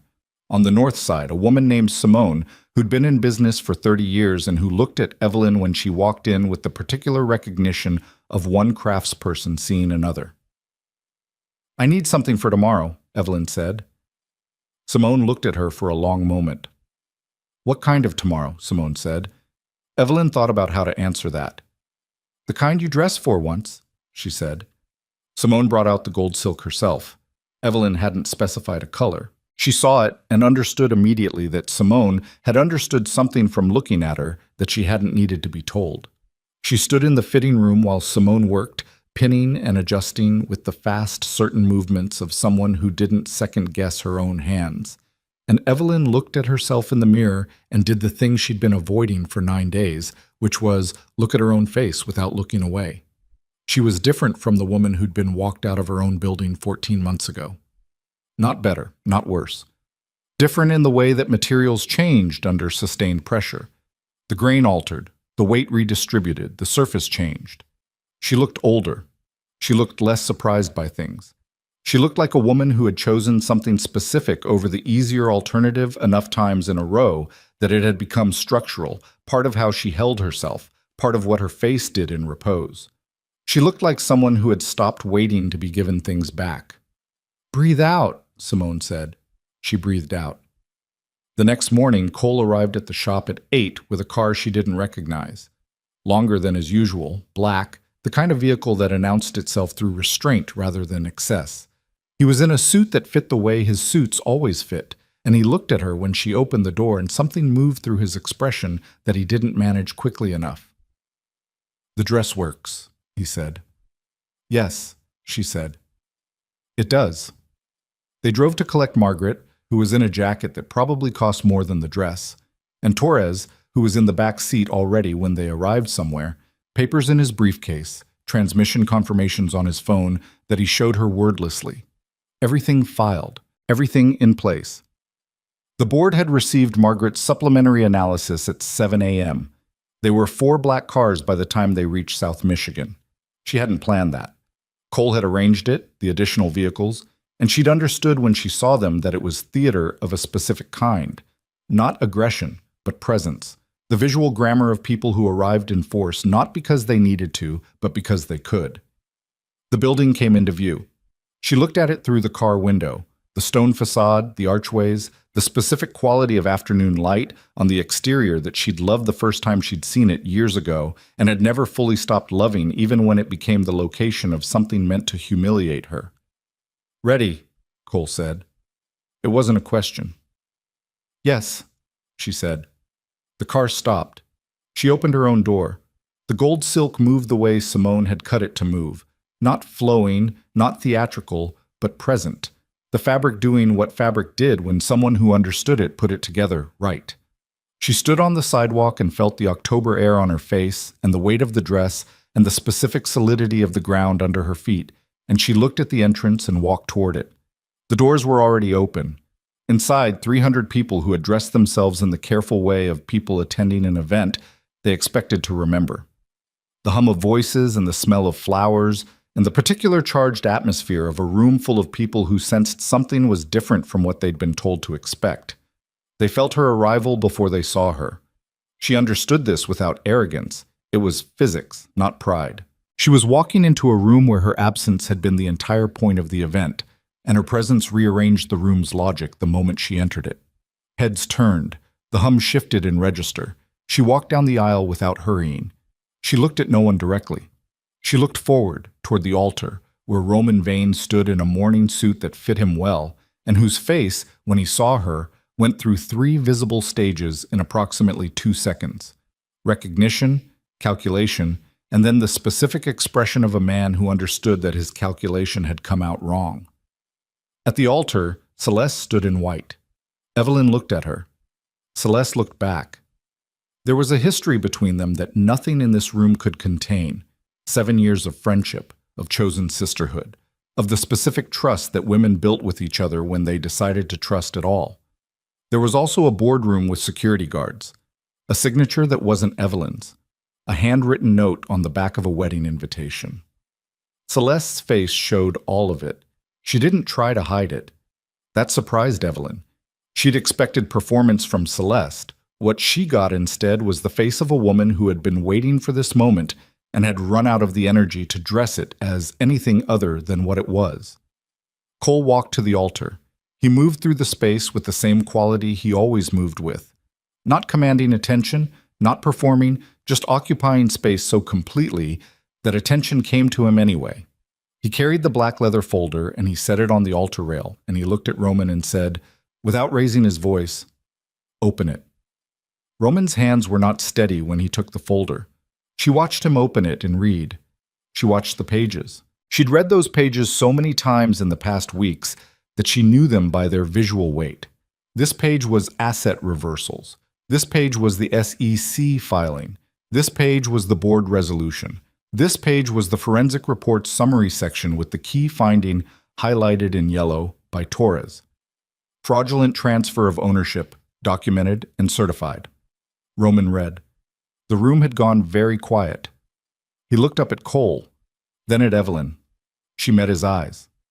She thought about what she wanted to say. She'd thought about it for 9 days. She'd composed and discarded a dozen versions of this moment, had imagined herself delivering words that were devastating or precise or elegantly final, had imagined herself not saying anything at all. What came out was simpler than any of those versions. You stole my life, she said. You smiled while you were doing it. Roman opened his mouth. I know, she said. You made choices. So did I. She paused. Mine brought me here. Behind her, she heard it. The sound of the rear doors, the specific sound of multiple people entering with the purposeful quiet of people who had authorization and knew what they were doing. She didn't turn around. She'd known they were coming. Torres had arranged the timing with a precision she'd reviewed herself. Roman looked past her. His face went the color of the white flowers banked along the altar rail. The accounts were frozen this morning, Cole said, his voice carrying through the silence easily, unhurried. The penthouse was repossessed at 7 a.m. He paused. Every company you restructured from Evelyn Marrow's original holdings reverts to her today, pursuant to the board resolution and the SEC order filed this morning. He let that settle. Then he said, This building was purchased yesterday. Roman stared at him. By whom? Roman said. His voice barely made it out. Cole said nothing. He looked at Evelyn. She said, By me. The room detonated, not into violence, into the particular chaos of 300 people all deciding simultaneously what this moment required of them. Phones appearing, voices rising, the guests nearest the exits beginning to move.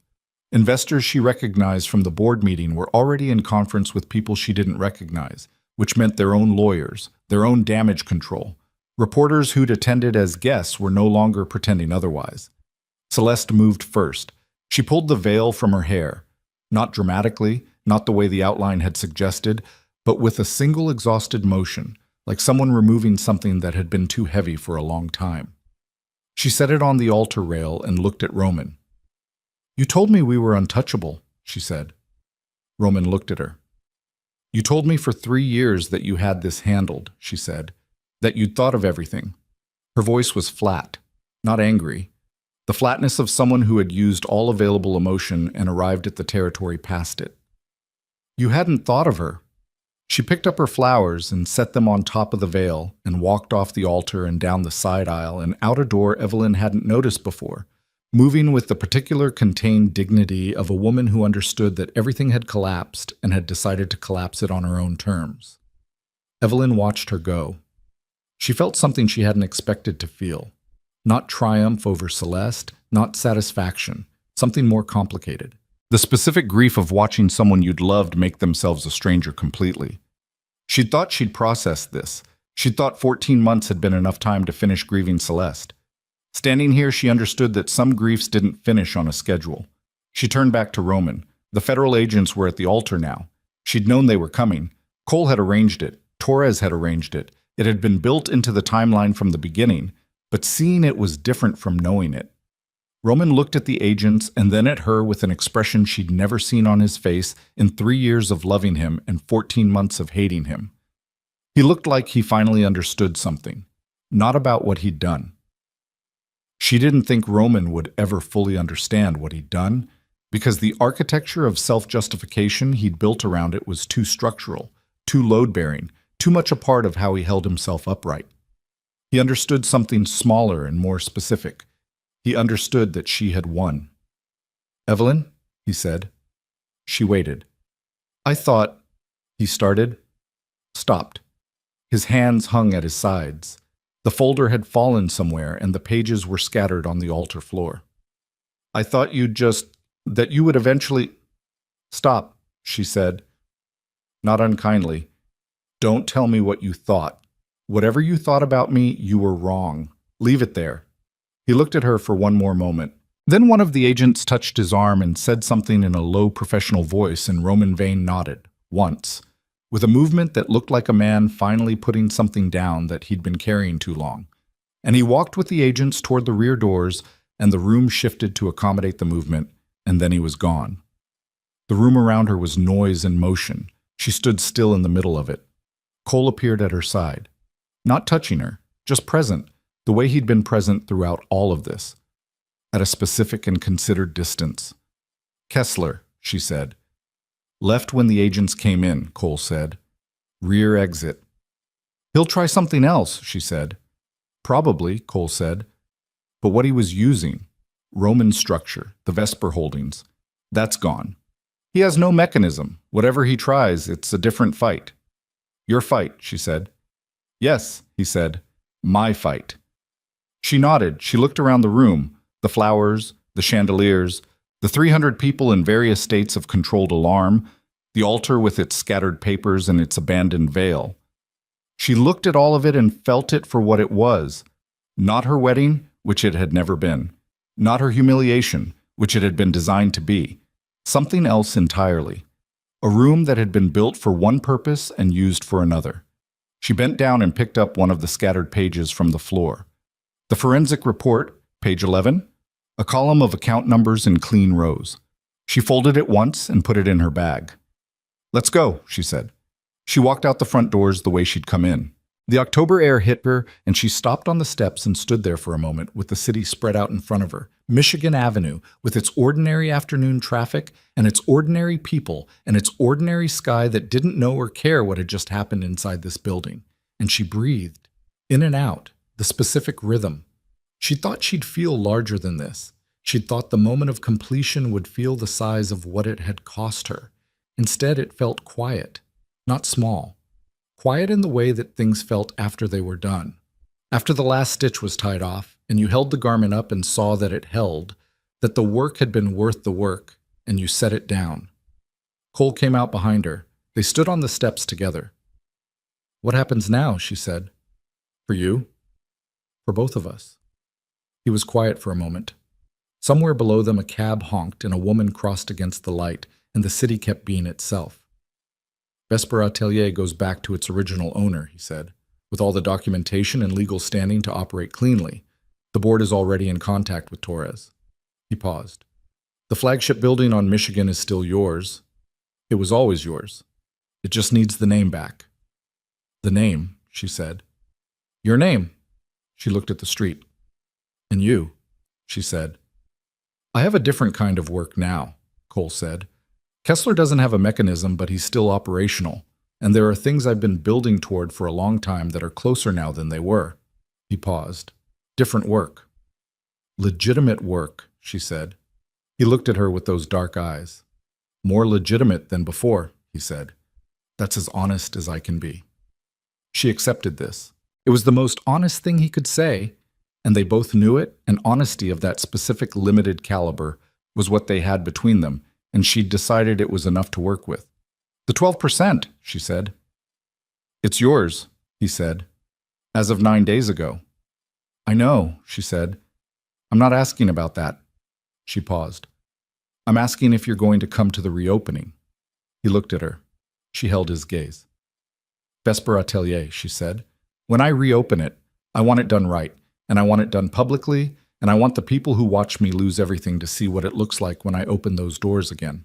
She paused. "I want you there." Something moved through his face, not the calculation she'd seen 100 times, something older and less managed. "Why?" he said. She thought about how to answer this honestly. She'd been honest with herself about Cole Maddox for 9 days, about what he was, what he'd known, what he'd spent, what he hadn't told her, and why. She'd been precise about all of it because precision was how she survived, and she wasn't going to stop being precise now just because the acute phase was over. "Because you were there when I was nobody," she said, "bleeding in my alley, and I was there when you spent the last thing you had." She paused. "And because whatever you are, you didn't pity me, not once, and I don't have a lot of people in my life who can say that." Cole was very still. "That's a low bar," he said. "It's the bar I have," she said. A moment. "I'll be there," he said. She nodded once and went down the steps toward the car. The months that followed were not easy. She hadn't expected them to be. She understood better than she once had that endings were not actually endings. They were threshold moments, the place where one kind of difficulty gave way to another. And what mattered was not the absence of difficulty, but the specific quality of it. Rebuilding Vesper Atelier was the hardest work of her life. Harder than building it the first time, because the first time she hadn't known what she was doing and ignorance had its own momentum. This time she knew exactly what she was doing and what it had cost and what it could cost again, and she did it anyway with that knowledge fully present. She rehired 11 of the original staff. Not all of them. Some had moved on and some had made choices during Roman's tenure that she couldn't overlook. The ones she brought back she paid above market and told them directly on their first day. This company will be run with complete transparency, complete financial accountability, and if you ever see anything that looks wrong, you come to me first, immediately, and I will listen. She meant it. She designed the first post-reopening collection herself, working from the back room of the shop on Halstead on the nights she couldn't sleep, which were still many. Not because of fear or grief, because the ideas came at night and she'd learned not to waste them. The collection was called Reconstruction. She didn't tell anyone why. The flagship store reopened on a Thursday morning in March, which was not the glamorous month for fashion openings, but was the month that felt honest. Chicago in early spring. The weather still undecided, the city in the process of changing without fanfare. She stood at the doors at 7:40 a.m. before anyone else arrived and looked at the space. Her name on the glass. Vesper Atelier. The same typeface. She'd kept the typeface deliberately, not because she was sentimental about it, but because it was hers, and she'd designed it, and Roman had kept it thinking it was his and she wanted it back. The morning light came through the windows exactly as it had. She pressed her hand flat against the glass door, cold, solid. The door held. Margaret Chu was the first to arrive at 7:55 with coffee she handed over without ceremony. Torres arrived at 8 with a small team and a folder she didn't need to read because everything in it had already been filed and verified and completed. The staff arrived. Then the guests. She moved through the space for 3 hours in a dress she'd made herself. Not the gold silk, something quieter, charcoal wool, precise and unshowy. And she spoke to buyers and press and old clients who looked at her with the particular mixture of embarrassment and relief of people who had stood on the wrong side of something and knew it. She was gracious. Not because she'd forgiven everything. She hadn't, and she wasn't going to pretend she had, and she thought, in fact, that the cultural pressure to perform forgiveness was one of the more dishonest things expected of women who'd been wronged. She was gracious because she was in the room she'd built, and she was stronger than everything that had tried to keep her out of it. And graciousness from a position of genuine strength felt different from graciousness under pressure. It felt like a choice. Cole arrived at 11. She saw him come through the door, and she was in the middle of a conversation with a buyer from New York. And she finished the conversation and crossed the room toward him, and he looked at the space the way he always looked at spaces, assessing, cataloging, and then he looked at her. "It's good," he said. "Yes," she said, "it is." She handed him a glass of wine that she'd taken from a passing tray, and he accepted it, and they stood together near the window that looked out onto Michigan Avenue and the lake beyond it, gray-blue in the March light. "Roman's trial starts next month," he said. "I know. Torres thinks 18 months minimum." "Torres is usually right," she said. "Celeste took a settlement," Cole said. "Reduced civil liability in exchange for testimony. She's in Europe." Evelyn nodded. She'd heard this. It sat in her the way certain facts sat in her now. Acknowledged, filed, not dwelt on. She'd thought more than once about Celeste in the months since the wedding. Not with warmth, not with hatred either. With the specific, complicated feeling of someone you'd loved becoming a cautionary story about your own judgment, which was different from either of those things. "Kessler," she said. "Ongoing," Cole said. "Different chapter." She looked at him. "Are you safe?" He considered the question with the same seriousness he considered everything. "Safer than I was," he said. "More contained. The legitimate work creates different kinds of protection. Different kinds of exposure, too." "Yes," he said, "but the exposure is one I can operate in." She looked out at the street. A woman walked past with a stroller. Two men in suits were looking at their phones. A delivery truck blocked the nearest intersection briefly and then moved through. "I've been thinking about something," she said. Cole waited. "The alley," she said. "That first night. You chose my door."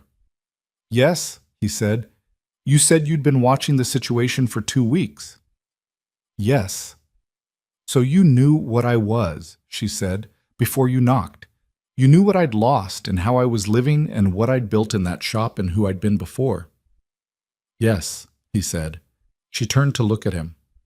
"Did you think I'd say yes?" she said. "When you came back with the folder, did you think I'd go along with it?"